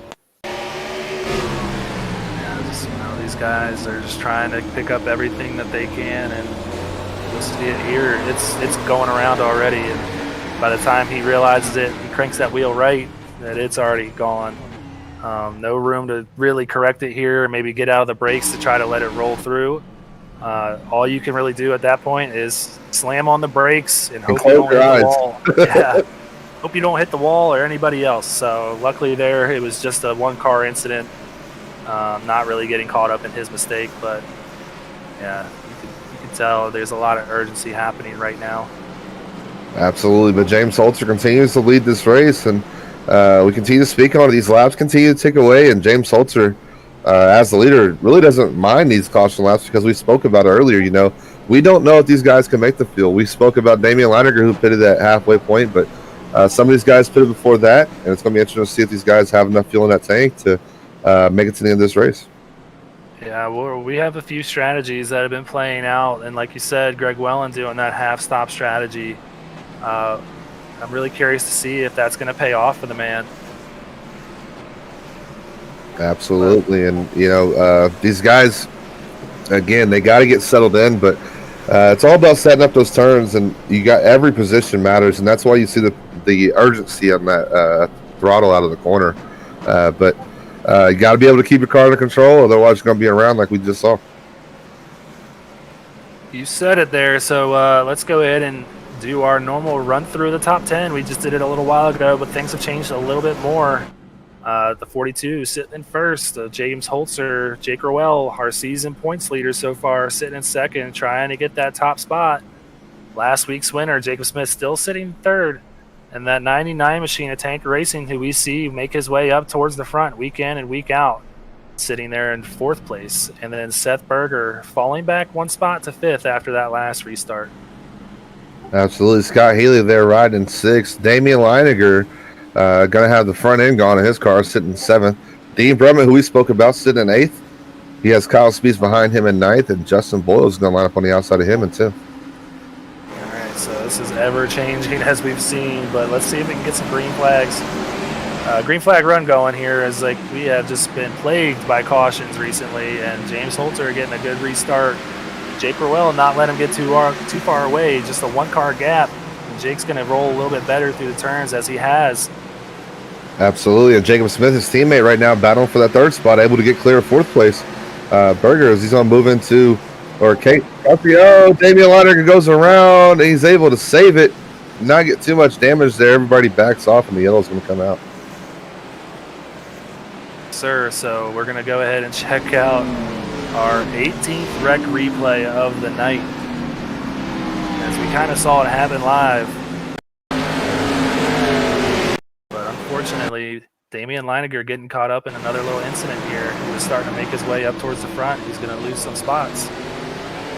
Absolutely. I think he got a little bit of help there from Dean Brummett possibly checking in. And, yep, he checked up a little bit, and then Dean Brummett just didn't happen to see it. But Leininger there for the second time, really the third time he's been in a wreck so far tonight. Not getting much damage from that one, and should be okay to be able to work his way back up to the front. Taking a look at it from this angle, yeah, just checking up so he doesn't get in the 77, and Dean Brummett just gets in a little hot. And as we've seen, yeah, so Damian able to keep it going and, not getting involved with any other cars, but yeah, just the trend so far. And I'm not even saying it anymore. I'm not even jinxing it. And they're just these caution flags. This flag man needs to get a little bit of extra pay this week. He is getting some work up there on that flag stand, Byron. Yeah, he's definitely getting a raise after this week. We'll have to work that way into our SRN funds. But 128 laps knocked out so far. We keep waiting for these guys to kind of settle down, but I think it's a track that lends itself to not being able to settle down. So James Holzer continues to stay out front, and these guys get some green flag runs here. I'm excited to see what these guys got for each other. Hey, Byron, this is Sean down in the pits. How's it going, buddy? Oh, doing good, Sean. How's your view of the race tonight? Man, I am just seeing people wrecking left, right, up, and down. That yellow flag has been tattered and torn. I think we're going to have a replacement for that, and I think the pace car is going to have to stop and get new tires. Yeah, we're going to have to replace the light bulbs after this one, I believe, there in the top of the lights. But the pace car lights are still flashing so far. So all in all, what's your thoughts on the race so far? These guys have been a little bit aggressive, but who's your guy to kind of take it here the rest of the way? I got to tell you, I'm loving what Royal Smith Racing is doing right now. They've got 4 guys in the top 7. They have had their share of difficulties this race, but Jake Rowell, Jacob Smith have basically been up there in that top 3 to 5 here in the past, 5-6 cautions. And then Scott Healy and Dean Brummett. Dean Brummett moving back up after being involved in an early wreck. And Scott Healy has just been up in that top 10 all race. So our team points leaders are definitely looking to pull away. Absolutely agree. And, we keeping our eye on that cutoff line. Damian Leiner got caught up in that last wreck. Hopefully able to work his way back up with the same fortunes that Dean Brummets has had tonight. So these guys are getting ready to go back green. The lights are off. And James Holtzer's going to lead us here. You said it, Jake Orwell and Jacob and Roel Smith racing there in the top three, two of them. So here we go. Green flag is going to come out, and James Holzer is going to get a good run there. Oh, we were already stacking up. I think Joseph Causey kind of got into the back of Jacob Smith just a little bit there. Oh, we're 3 wide. Oh, yeah, 3 wide is definitely not what you want to hear at Martinsville. Hopefully one of these guys give, but I think they've given so much tonight that they don't want to give anymore, but you see Causey able to get there on the outside of Dean Brummett, but Dallas Speed's going to come back to the inside and make it a little bit difficult for him. Yeah, now Roel Smith Racing has 3 of the top 5 drivers, and so they are definitely putting the work in today. But we got James Holzer out front right now by about 3/4 of a second. Yeah, and you spoke on Roel Smith Racing, the success that these guys have had, and really I've kind of just waited for these guys to have a bad week. We come to these tracks that continuously change and, have the short tracks, and we got a car around there is Shane Good able to avoid Jordan Bain. Unfortunately, found himself turned around, and the yellow flag's going to come back out. Yeah, we're going to go to another wreck replay brought to you by Sandwich Man Racing and Sports Memorabilia. We're going to find out what happened with Jordan Bain back here. Jordan Bain, one of our relatively new drivers to the league. Not new to race car, just new driver into the league. And he got a little bit of help, it looks like, from Scott Kalal there. Yeah, it looked like he was almost able to collect it there, but Joshua Balliette not able to get checked up in time to prevent him from going around. But once you catch that apron, it's pretty much going around regardless of what you're able to do. So, unfortunately there, Joshua Balliette and looked like, I believe it was Austin Reedy? Chris Massey's in the 83. Chris Massey is who it was in the 83 there. Unfortunately, collateral damage there of Jordan Bain going around. Appreciate you stepping in for me, Sean. I think I can take it back from here. It seems like I haven't missed too much out here on track as we're looking at another wreck replay here, Byron. Absolutely, and unfortunately there, Jordan Payne just loses it there in the corner after getting a little love tap. But we're back here, and hopefully Jordan Payne's going to be able to get back out on the track. But James Holzer continues to lead with Jake Rowell behind him and Berger there now in third. Yeah, seeing a lot of fans out in the chat for the 77 machine of Seth Berger, so they're definitely cheering him on up there in the third place. Good to see him up there as a relatively new driver to the series, so we always love seeing those guys work their way up to the front, but unfortunate for another new one to the series. Jordan Bain right there taking a little bit of a hit, going back in the back now. Absolutely, but again, we were speaking on Roel Smith Racing. I'm expecting him to have a bad week, but yet these guys come in and week out, no matter what track we're at, and you just see those guys up front. So it's a tribute to what the work they put in throughout the week, and really just how strong their bond is as a team. Because we've gone to three short tracks in a row now, counting next week, and these guys have been up front the first 2 weeks. So hats off to those guys, and continue the strong run. See right here who was having a strong run earlier, Damian Laniger.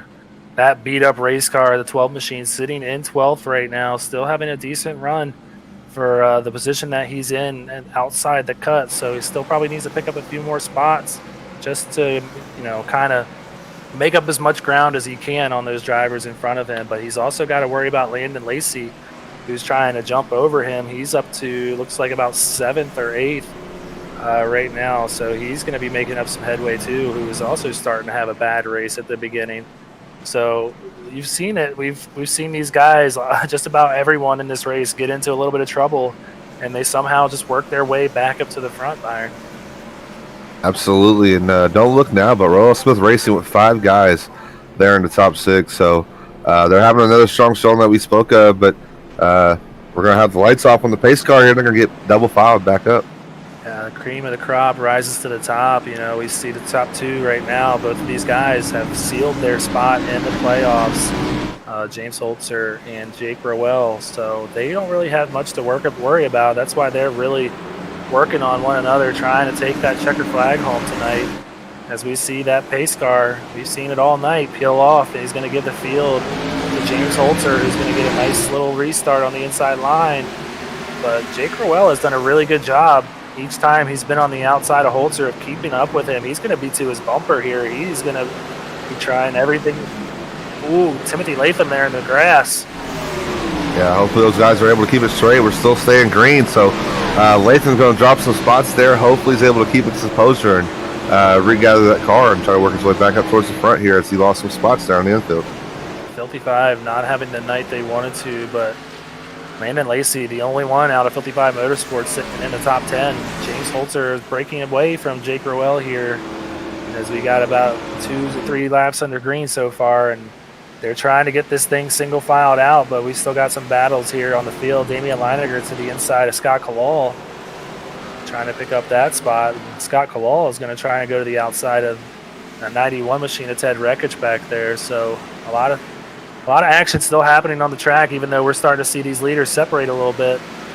Absolutely, and James Holzer here, you got to wonder just how much those tires that Jake Rowell put on that car since he came in, how much they've had to burn their tires up trying to get through the field. You've seen Dee Brummett there moving in the 3rd position around Berger. You just got to wonder, these guys have gone around a couple times. You see Landon Lacey back there sitting in 6th place, working his way up to the front. So it got in the wall there a little bit, but these guys are working their way up on the front with these older tires. Dean Brummett and Landon Lacey getting spun around. I was just about to say.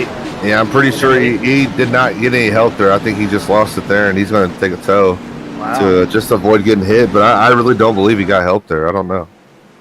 That's a quite surprising tow right there, considering that he needed these 2 races to be perfect for him to make the playoffs. And I guess he's just decided to park it for the rest of the night, given how this race has gone, So we'll see exactly what happened here in this rec replay brought to us by Sam McMahon Racing Sports Memorabilia. He gets turned by the 64 of Scott Healy.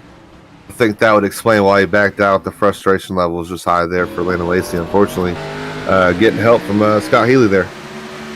Yeah, he's had to work his way up through the field multiple times tonight, and I guess it just hits a certain point where you're just like, you know what?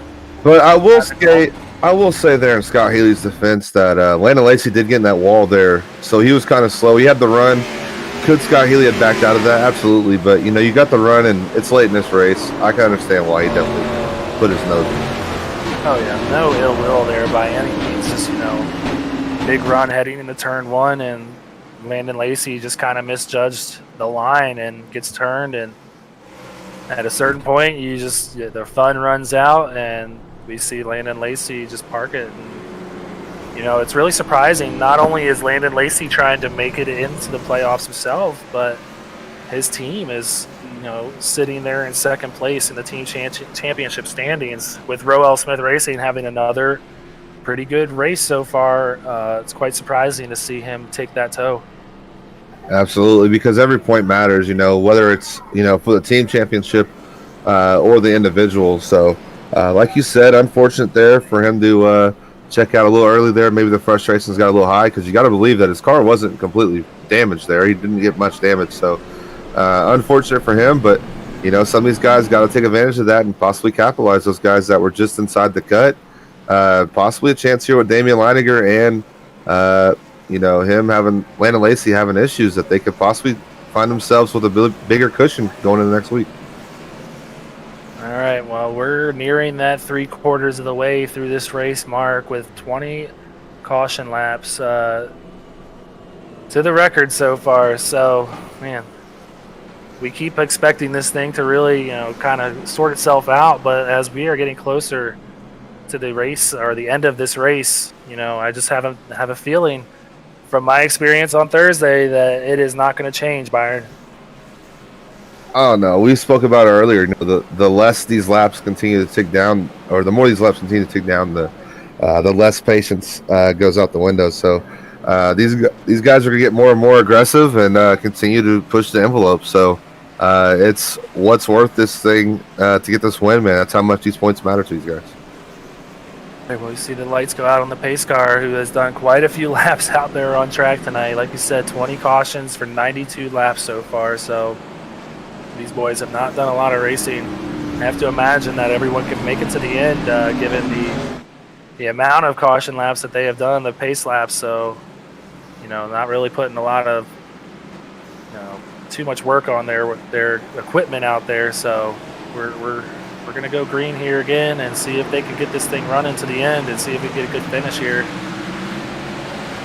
James Seltzer going to get a good jump there on the restart yet again, but Dean Brummett looking to get to the inside there and clear himself for that third place position and possibly get up there and battle with those leaders.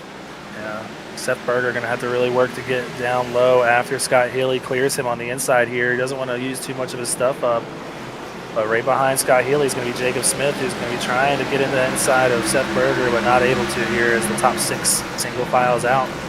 Absolutely, and that's so important. These guys got to get down to that bottom. Otherwise, you can find yourself, losing 4 or 5 spots quickly. So that's what the urgency is for these guys. That's why you see these guys driving so deep into this corner and either spin out or possibly get some help because that inside position is so key.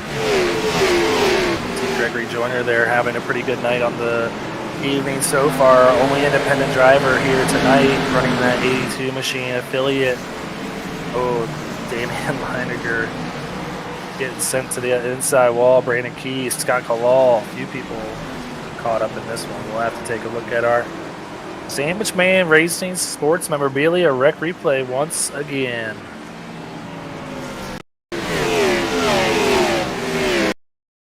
This is the record tying caution, first one of the night. It's so good knowing that, well, technically I'm still a part of that. But Scott Kalal there getting into Damian Leininger and then collecting David Duke. Just pure madness there as Damian's able to avoid the water barrels that probably would have ended his night.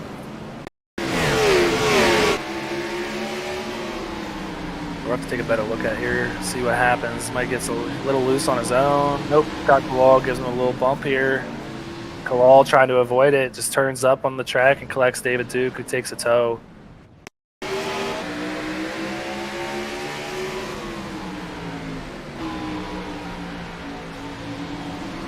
Doesn't look like the 23 got a little bit of extra help, so yeah, 78 taking a big hit. Might have just blown his engine there, and he see him disappear off the track. He decided to park it for the rest of the night, and I have to imagine he's got some required repairs. He probably got the old meatball flag that we like to talk about, but see it right here. Damian Leininger going to go down the pits once again. He's got, man, that we talked about it. He was in that first place position with that clean car, and the second he went to the back, it just got all bent out of shape. That car is beat up, Byron.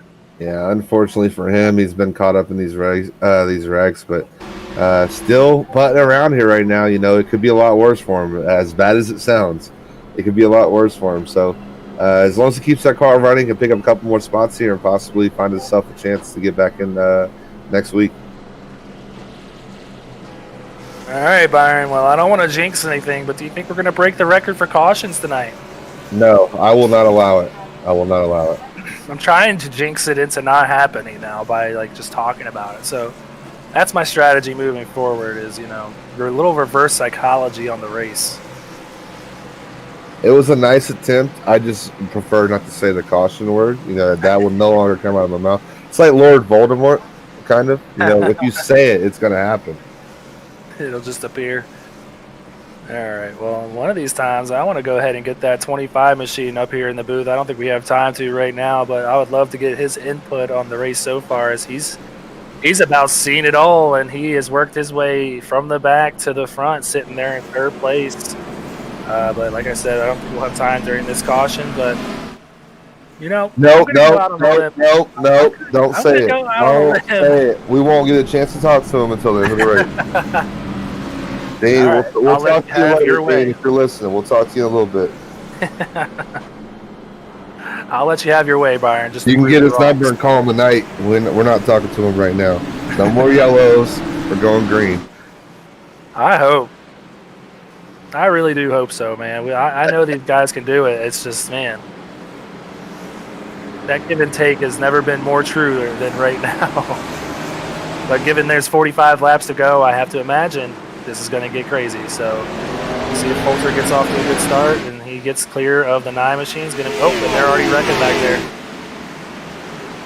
The 84 of Austin Reedy, but the caution or the green's going to stay out. James Holtz able to get that jump. 91 gets turned.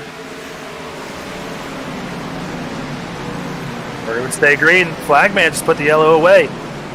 Maybe all right. bro. We'll do some racing now, boys. His arms cramped. His arms cramped. He can no longer wave the flag. Flag.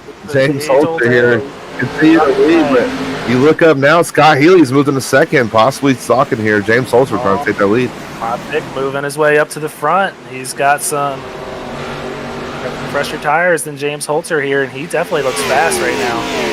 Scott Healy really wants this, man. I talked to him all week.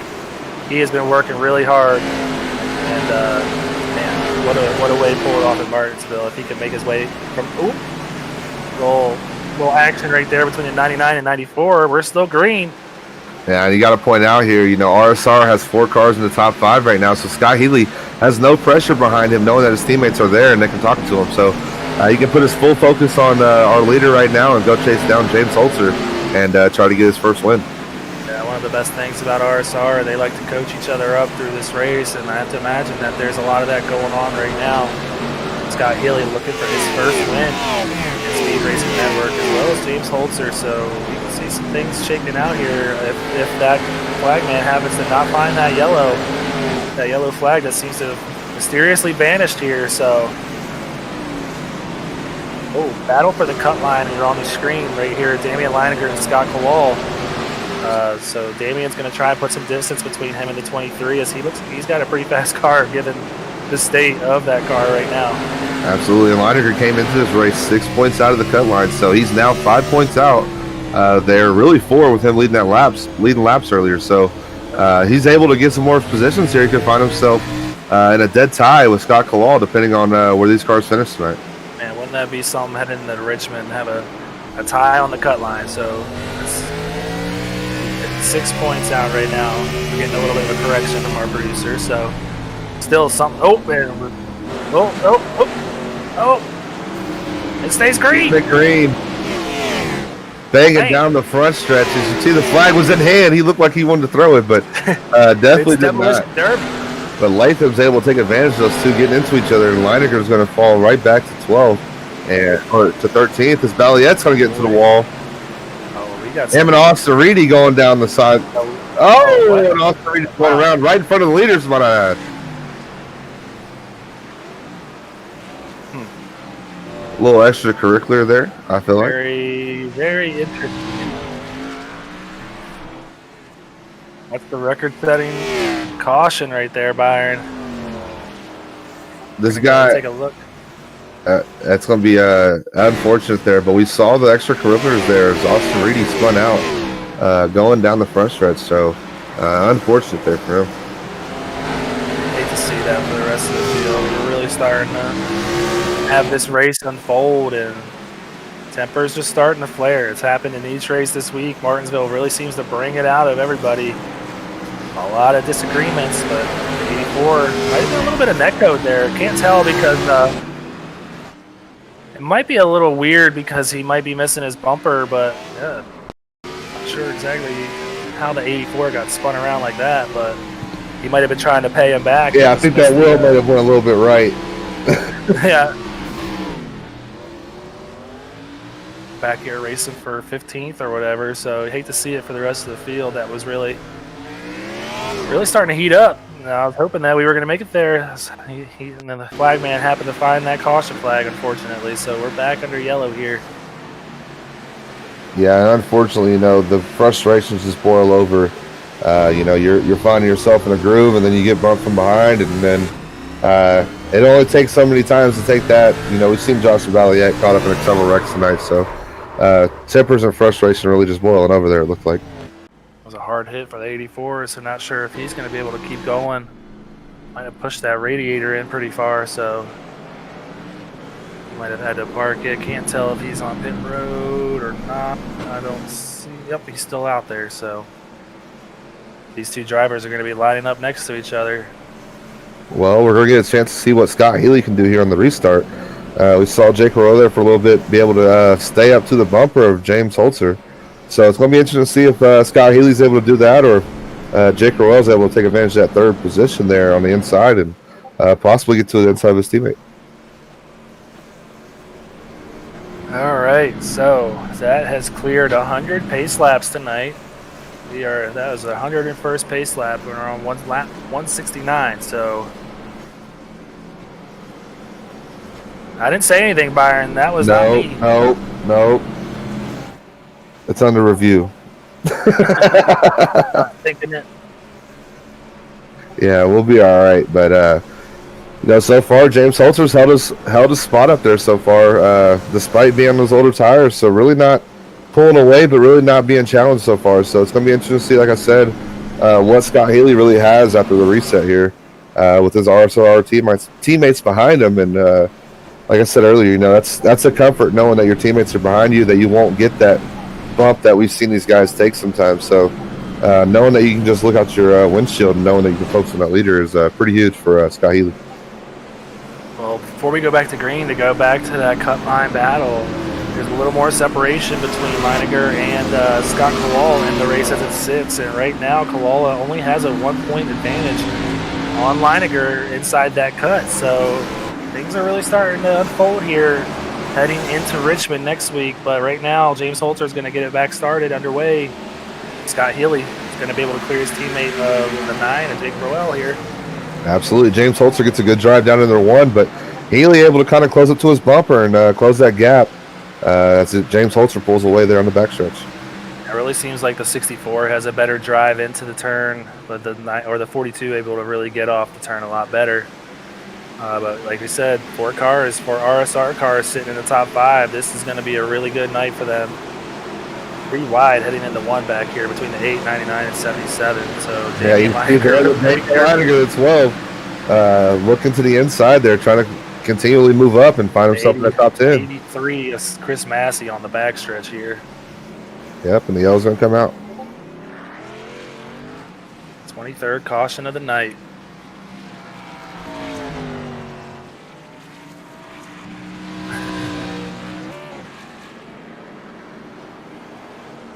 Take a look at our rec replay again.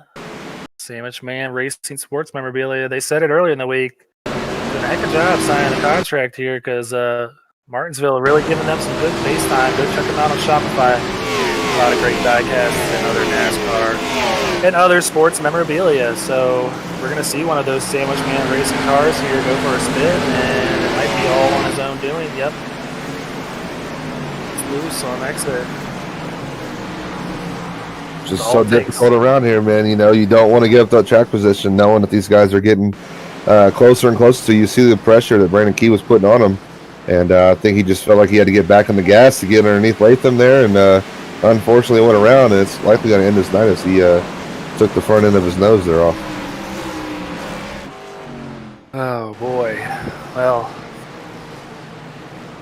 I'm at a loss for words right now. I'm just, as we sit here with about 25 laps to go, it's just we really want to see this thing end green. But these boys are really getting after it out there on the track and trying to pick up what they can when they can, and often finding themselves getting into trouble. So unfortunate there for Chris Massey, another one of those drivers sitting outside the cut who need to have a good night. He might find himself out or eliminated from contention after that if he's unable to get up towards the front. Absolutely, and right now, Damian Leininger's got to be loving this. He came into this race, started out leading this race, and had a good, strong run, and went to the back, found himself in some trouble, and at some point he could have easily gave up, but hats off to him for keeping that thing running, and finds himself, battling for that cutoff line. The all important points. Every position's a point, and he's continuing to move forward.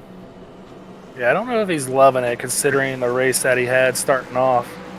But definitely working towards his favor now as he's working his way back towards the top 10, sitting in 11th place right now, and Scott Kowal back there in 14th. So, he's got to get a few more spots in between them to really get that spot inside the cut. But you see it there at the bottom. He's just set a record here for NASCAR. We're going to go and put it in the books. We have 23 tonight in a 200-lap race. So you saw there the Coke 600 had 22 cautions, and man, that's already a long race. I couldn't imagine. Hey, I'll tell you now, I ran the Coke 600 in NIS this year, and let me tell you, you underestimate how long that race is when you sit behind the wheel versus sitting in the stands, because that was a long race. 4.5 hours. Yeah, I never doubted it. I mean, it was The one year I went and it rained in between when Austin Dillon won, that was even longer. The rain delay just added on to it. So And Austin Dillon won. That can't have been a good night. But it was, James Holzer here going to lead us back to the green flag. It gets a good run, and Scott Healy gets into the wall a little bit there out of one. it's running out of real estate, gets into the wall, but gets a good entry into the turn here. Might have helped his car out a little bit as he got a good 1 and 2 right there, able to keep up with Holzer. Oh, he's getting right to his bumper there. Scott Healy being ultra aggressive here. Maybe been saving his stuff so far, and now is able to decide he's going to go. Ooh, it's going to happen. He's going to move him out of the way. There he goes, and you got to remember he has his teammates behind him, so if he does get past, it's going to be very difficult to get back around Jake Crowell and his other teammates. James Holzer is going to really have to hope for a caution here as the RSR train is about to make their way by the 42. Absolutely, and Scott Healy just able to pull away now with Jake Crowell out back, and Jacob Smith now moving into that third position, and Dean Brummett coming for fourth. I mean, you hate to see it, but that's what you got to do here at Martinsville, especially when you're going for a win. And Scott Healy, who's seen his teammates win all year, wants to get that first win of the season, and man, he's going for it. So you can't be mad at the guy for it. But man, yeah, huge wreck in the back. Justin Bull's around. Luckily, there didn't seem to collect anybody else with him, but that's going to shake some things up front. Yeah, it'll be curious to see if Jacob Smith was able to clear the 42 of James Holzer there before that scoring loop and that caution came out, because we could be seeing James Holzer line right up behind Scott Healy, who just moved him out of the way. You don't think he'd remember that, would you? Oh, I have to imagine he will. Go ahead and check out what happened here. Justin Boyles looks like he got a little help. Not sure from exactly who. Might have been that 99 of Causey.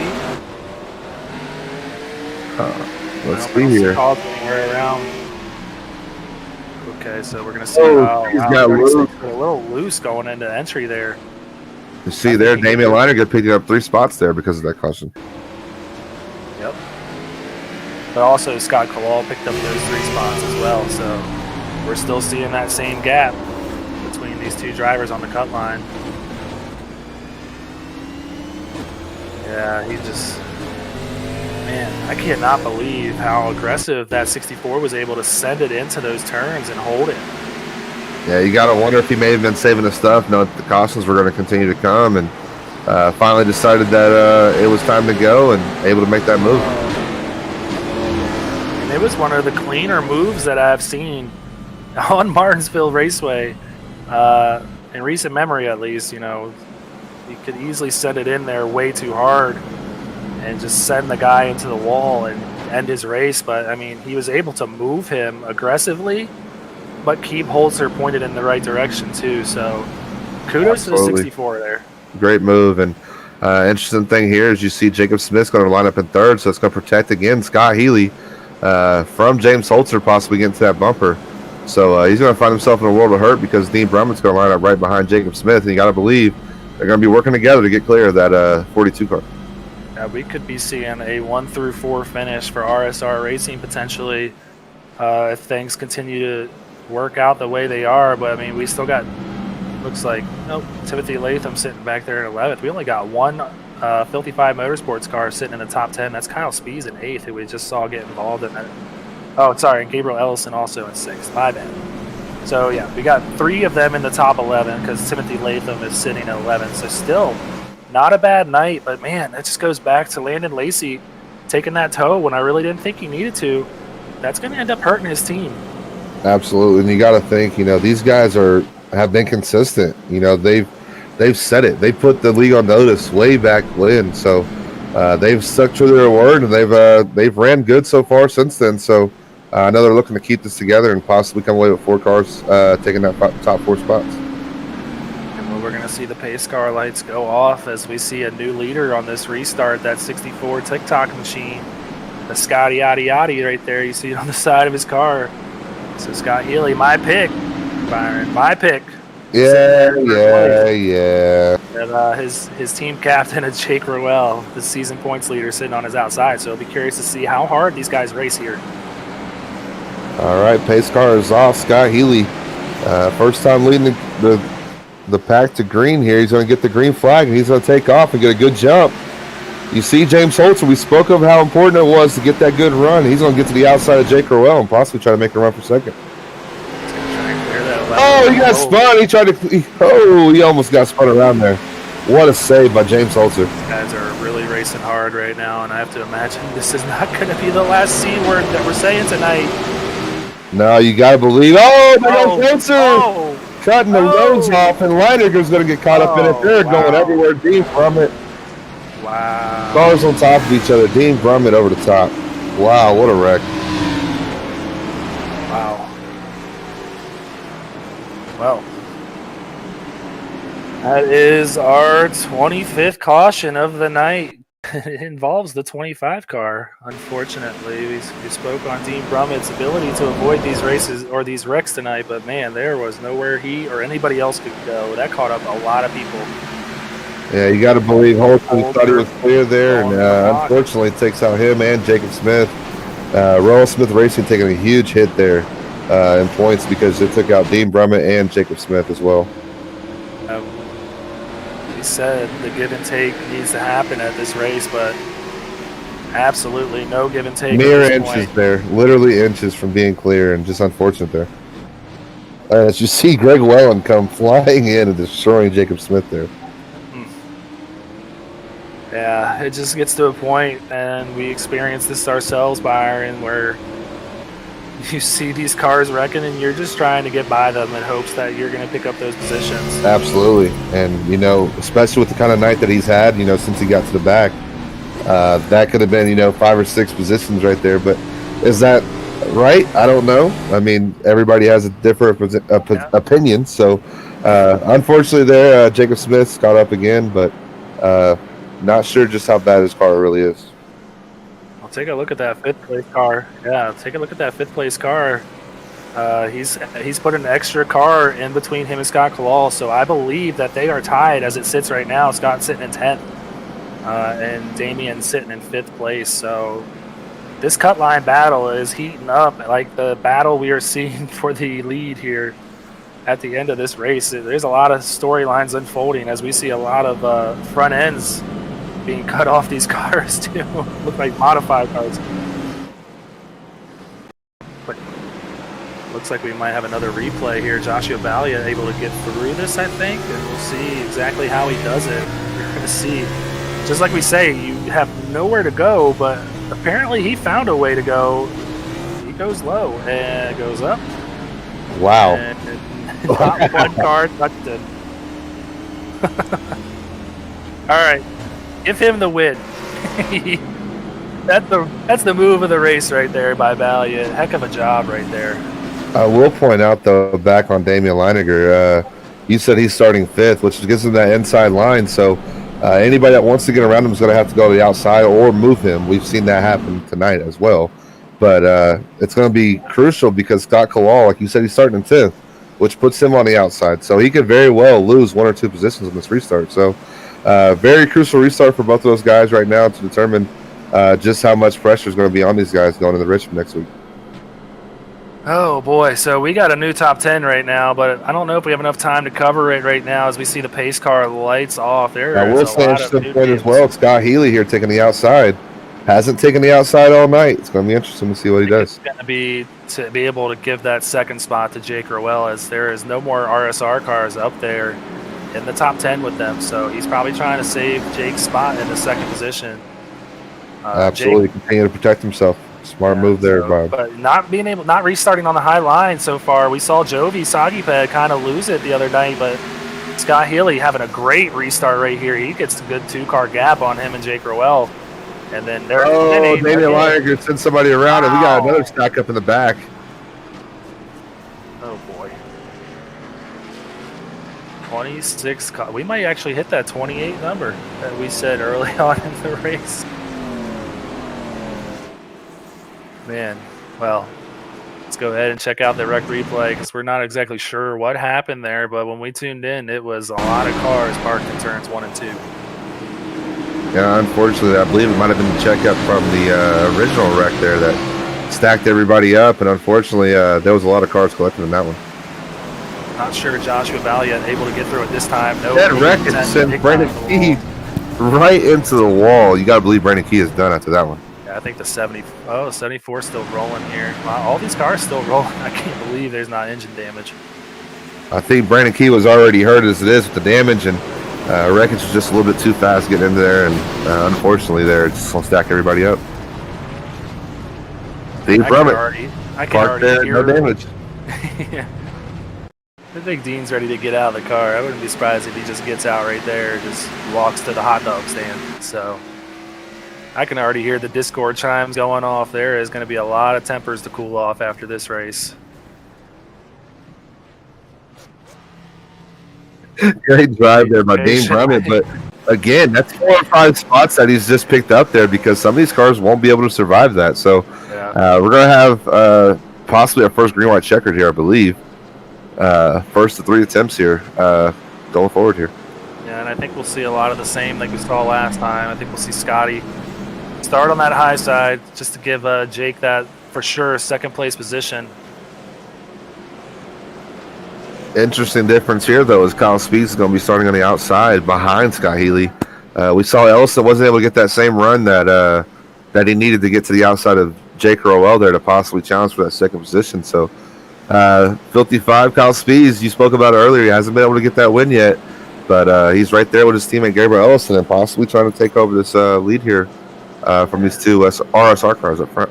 Could be seeing his 3rd podium of the season, and he's been really turning it on as of late. So I have no doubts that Kyle Speeds can get it done. But these 2 RSR cars right here have been up front for most of the race tonight, and you know, they're really working together in their Discord chat. So I have to imagine that, you know, Jake Rowell understands this is Scott Healy's race to lose right now, and Jake is going to do everything he can to keep those cars behind him. So we're going to see what happens here, as I believe the pace car is going to let that 74 car go around and get his lap back, as, man, he is just about no sheet metal left on that car. Didn't have a spoiler left, but that engine's good, so that's all that matters, right? Yeah, those wheels are turning, so he's still out there. And he's had a rough – Tank has had a rough day, but they had a good run to go beginning of this race, but unfortunately getting caught up in a lot of these incidents. That's the beauty of running in the middle of the pack, but unbelievable that 12 machine has been able to work his way up to 5th. But that you see Scott Kalal sitting there in 8th now, so he's probably able to put a little bit of distance between Damian and Scott. Going to get a good jump here. Jake's going to need to get up high. He's going to cover that bottom line, so Kyle Speeds cannot get to the inside of him. Absolutely. If you're Scott Healy, you just want to get back around to that white flag. You get around to this 3rd floor, you're just hoping that flagman's already waving it. So here we go. He's got a pretty comfortable lead here over his teammate. Oh, no. David Lowry got loose, and the yellow's going to come out. Unfortunate for Scott Healy there. It was so close. And unfortunate for Damian, too, man. He fought so hard to get back into potential, you know, in the cut range, and now he is going to be finding himself with another 10-point deficit potentially. So I mean, anything can happen. We got 3 green-white checkers to go through too. Was that a green-white checker? I believe that might have been the first one. I'm being told that was the first green-white checker. So we got 2 more attempts here.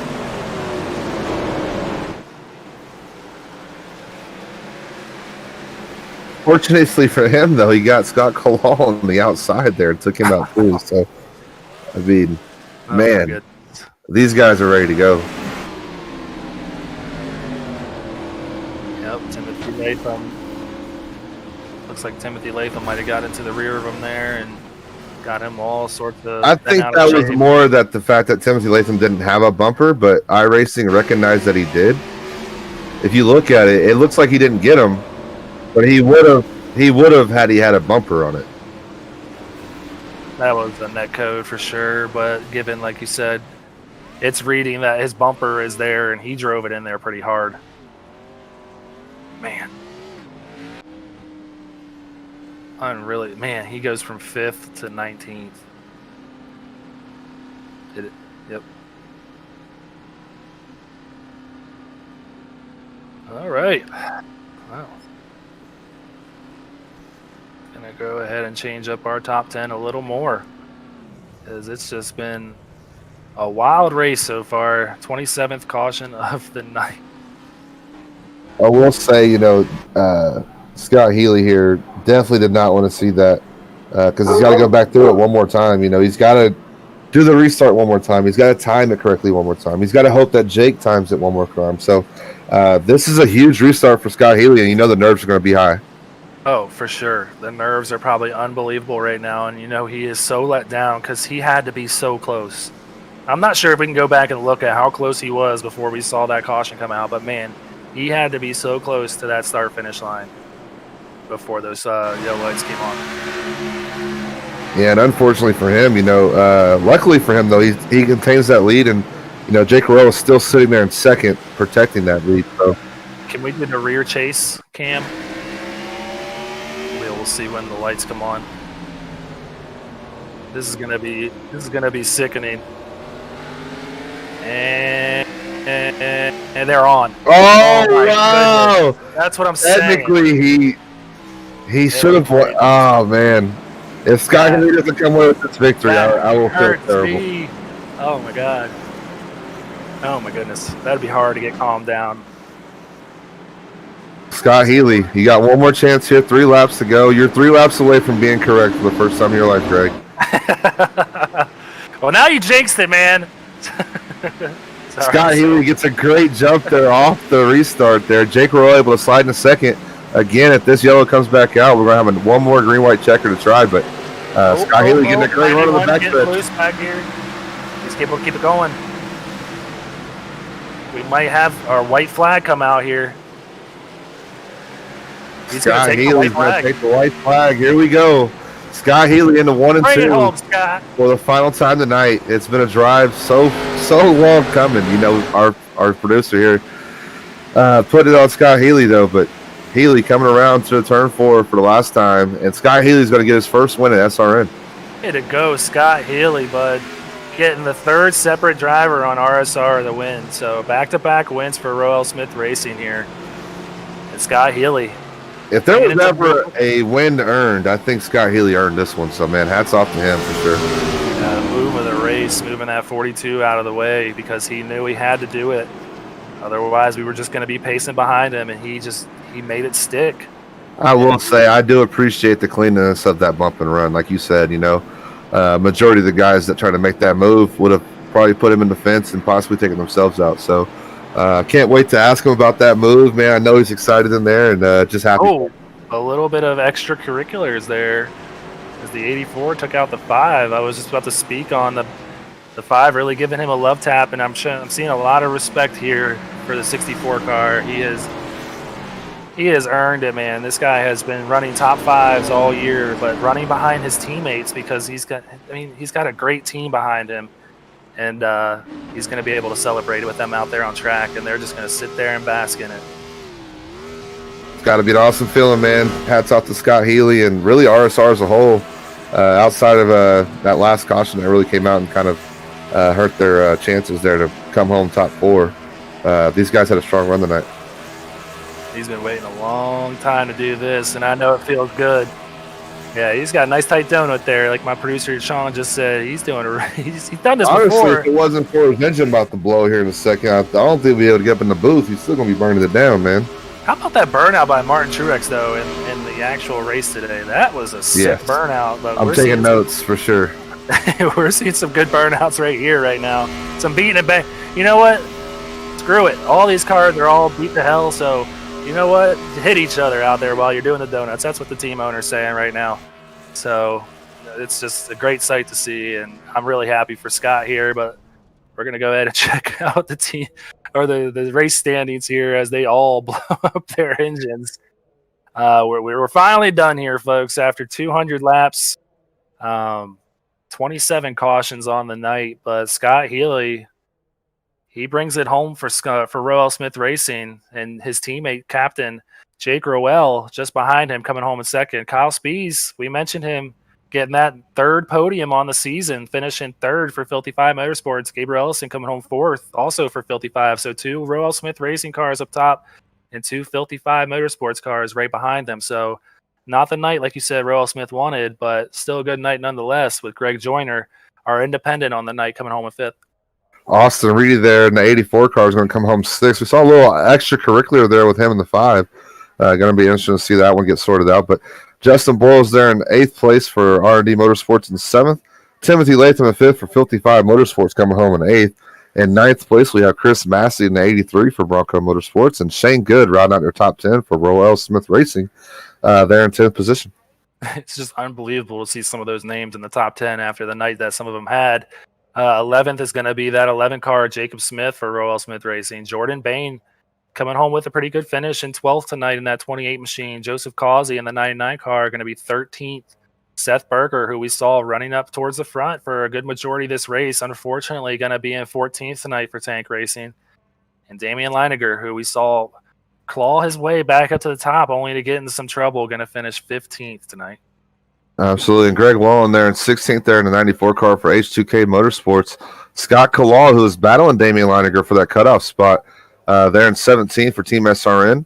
Brandon Key in 18th for Red Racing. Dean Brummett, who we spoke about majority of the night as well, for Earl Smith Racing there in 19th. Unfortunately, had a great run, come to just with a bad finish. And there, Ted Reckich there in the 91 for Team SRN, finished in 20th.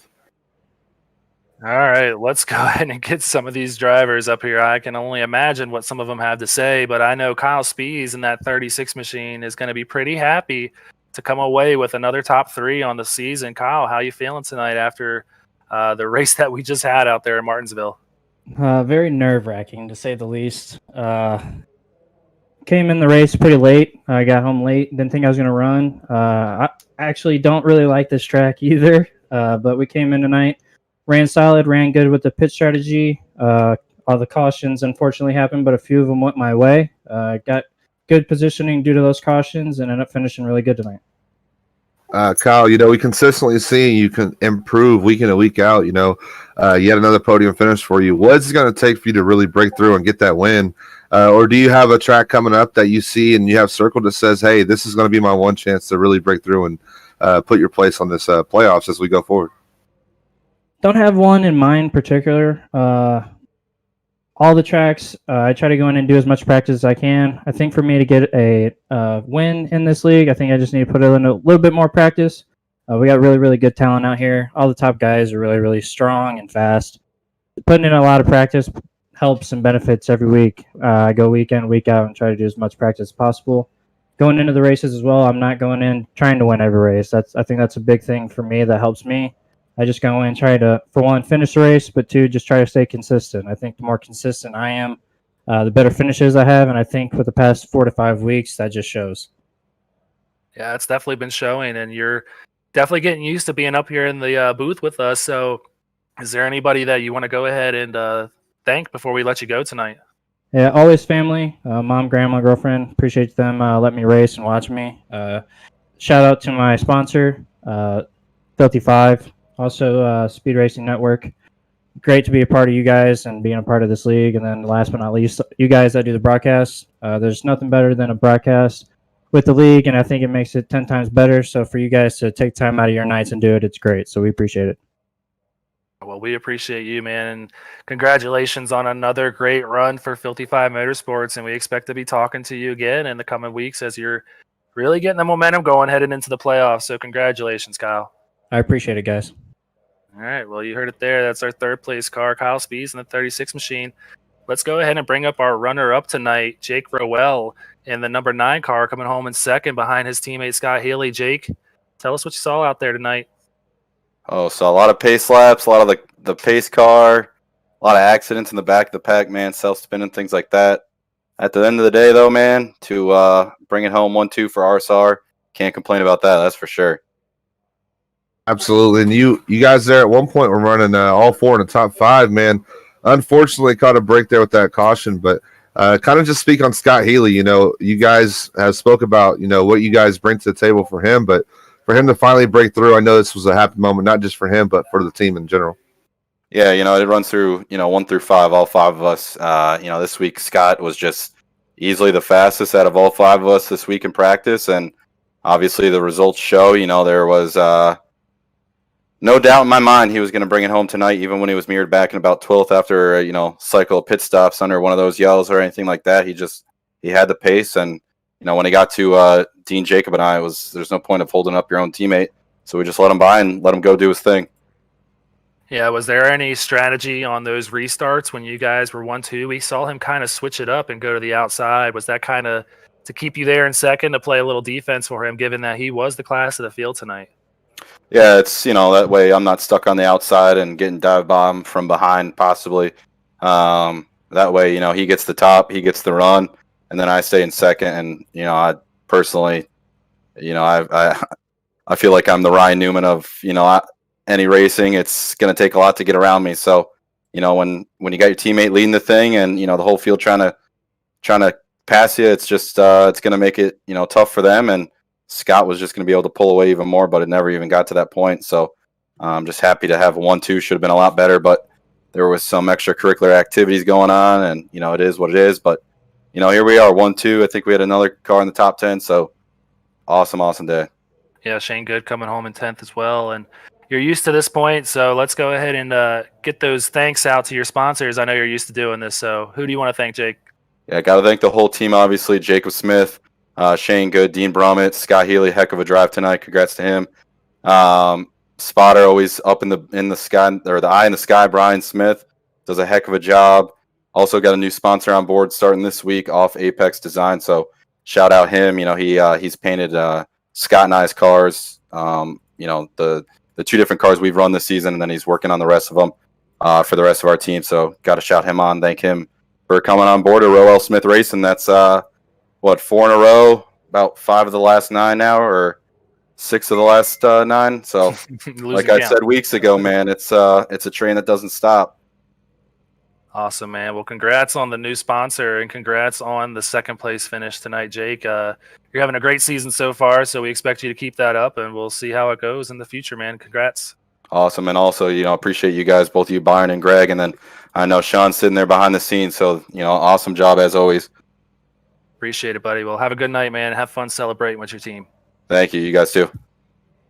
All right, so that was our second place finisher, the current points leader on the season, Jake Burwell, there in second. So let's go ahead and bring in my pick on the night. Scott Healy is our race winner for the Clippy 200. And Scott, I want to know what you're feeling right now, man. I got to imagine your nerves were crazy there towards the end, and you got so close to the stripe when that caution came out. Just tell us about the end of that race. Oh, man, that was a hard fought to the beginning to the end. I thought I messed up when I pitted earlier, dropping all the way to the back and hit a couple times. Feel bad for Landon Lacey. Didn't mean to get into him, but it was like that last second move that I had to do. So I feel horrible about that. James Holter kind of blocking me. Didn't mean to intentionally wreck him at all. It was just kind of that, hitting him kind of got him loose up the track. And, I took the spot when I needed to and got up in front. Started in front throughout that whole last couple restarts and ended up with can't even talk with the finish. So here we go, embarrassing myself. So Nah, Scott, that was a great move you put on James Holzer there, man. Perfect display of the bump and run, man. We were appreciating the way you didn't really take him out there. I thought you made a perfect move there, but kind of speak to what your teammates did for you this week. We speak about your team, Roel Smith Racing, each week and how consistent you guys are, and you guys have gotten top 3s and wins, but finally it's the Scott Healy time to celebrate a win, man. What was it that really helped you break through this week? First I got a whole new setup. I got a Fanatic setup, so I got the Club Sport and everything like that. So that helped me a lot, learning the track and the bumps and everything. Practicing endlessly throughout the 2 weeks. Just coming home, practicing. Even though I'm not really great at short tracks, it's coming into me, and all that little extra bumps and everything throughout the steering wheel. My teammates helped me a lot throughout the race. Well, man, I spoke on it a little bit before. I gotta know what was going through your head when you got so close to that start-finish line and that caution came out right before that green-white checker. I'm sorry? So before that last caution, you about made it to the stripe, and made that white flag come out, but that caution came out. I got to know what was going through your mind at that point. Full of excitement, let me tell you. I mean, I was like a kid in a candy store. So I mean, my car ran perfectly fine throughout the whole race. It got a little bit tight when I get hit a couple times, but I tried my best, keep it straight, keep going as fast as I could, and dude, I was so happy. Awesome, man. Well, you know the deal, man. Well, who do you got to thank? I know you got some sponsors on board with you, and some people to thank out there in chat. You had a lot of people cheering you on, man. So let's hear them. First off, I'd like to thank Apex Designs. He comes out with the greatest paint schemes on cars. Crookrete, TikTok, Valvoline, that's on my car as well. My friends, family, teammates, Jake, Jacob, Dean, Shane. They're all great teammates and everything like that. So I want to give a shout out to all of them, and have a good night. All right, man. Well, we're super excited for you. I'm excited for you. We talked all week about your progress that you were making with your new equipment, man. And I'm just super excited to see it pay off for you. You've been working hard to get this first win of the season, and I hope to keep seeing you in victory lane as the season goes on, Scott. So congratulations. Thank you so much. I'll try to be up there every single week. All right, man. So we expect to see it now. So go have fun with the team, and I know you got some celebrating to do. Absolutely. Have a good night, guys. Good night, man. Oh, Byron. Well, 27 cautions through this race, but we got a first-time winner on the season out of it. And Scott Haley's a really good dude, and we're really excited for him. Absolutely great drive, and you can catch us next week here for the Cup Series for the Rich Get Richer 200 at Richmond Speedway. We're going to start at 8:30 p.m. Central Time. That's Sunday, April 18th. All right, yeah. And then our next broadcast is going to be the Truck Series at Richmond Raceway for the Rich Get Richer 125. That's going to be April 14th, 9:30 p.m. Central Time, 10:30 Eastern. It's going to be a good little race out there at the Oval in Richmond, Virginia. I'm very excited for it. So what are you thinking, Byron? You're going to be in this race, and you got some work to do. Make sure you get inside that cut and keep that spot. Man, patience. It's going to be the preach of the week here at Richmond, but a little bit bigger track than Martinsville, so a little bit more space to kind of get around each other, but still going to have to watch that throttle control and that braking point. So I'm excited and looking forward to the opportunity. Yeah, it seems like a bigger track, but it still puts off those short track vibes. So hopefully we'll get it a little bit cleaned up for Richmond, but that's going to do it for us this week at Martinsville. So for my co-anchor, Byron McDonald, I'm Greg Olenek, and that's going to be it for us tonight. Thank you for joining us. And like I said, remember to like and subscribe to the channel. We really appreciate it. That way you know when we're going live. But for now, as always, just remember to go faster.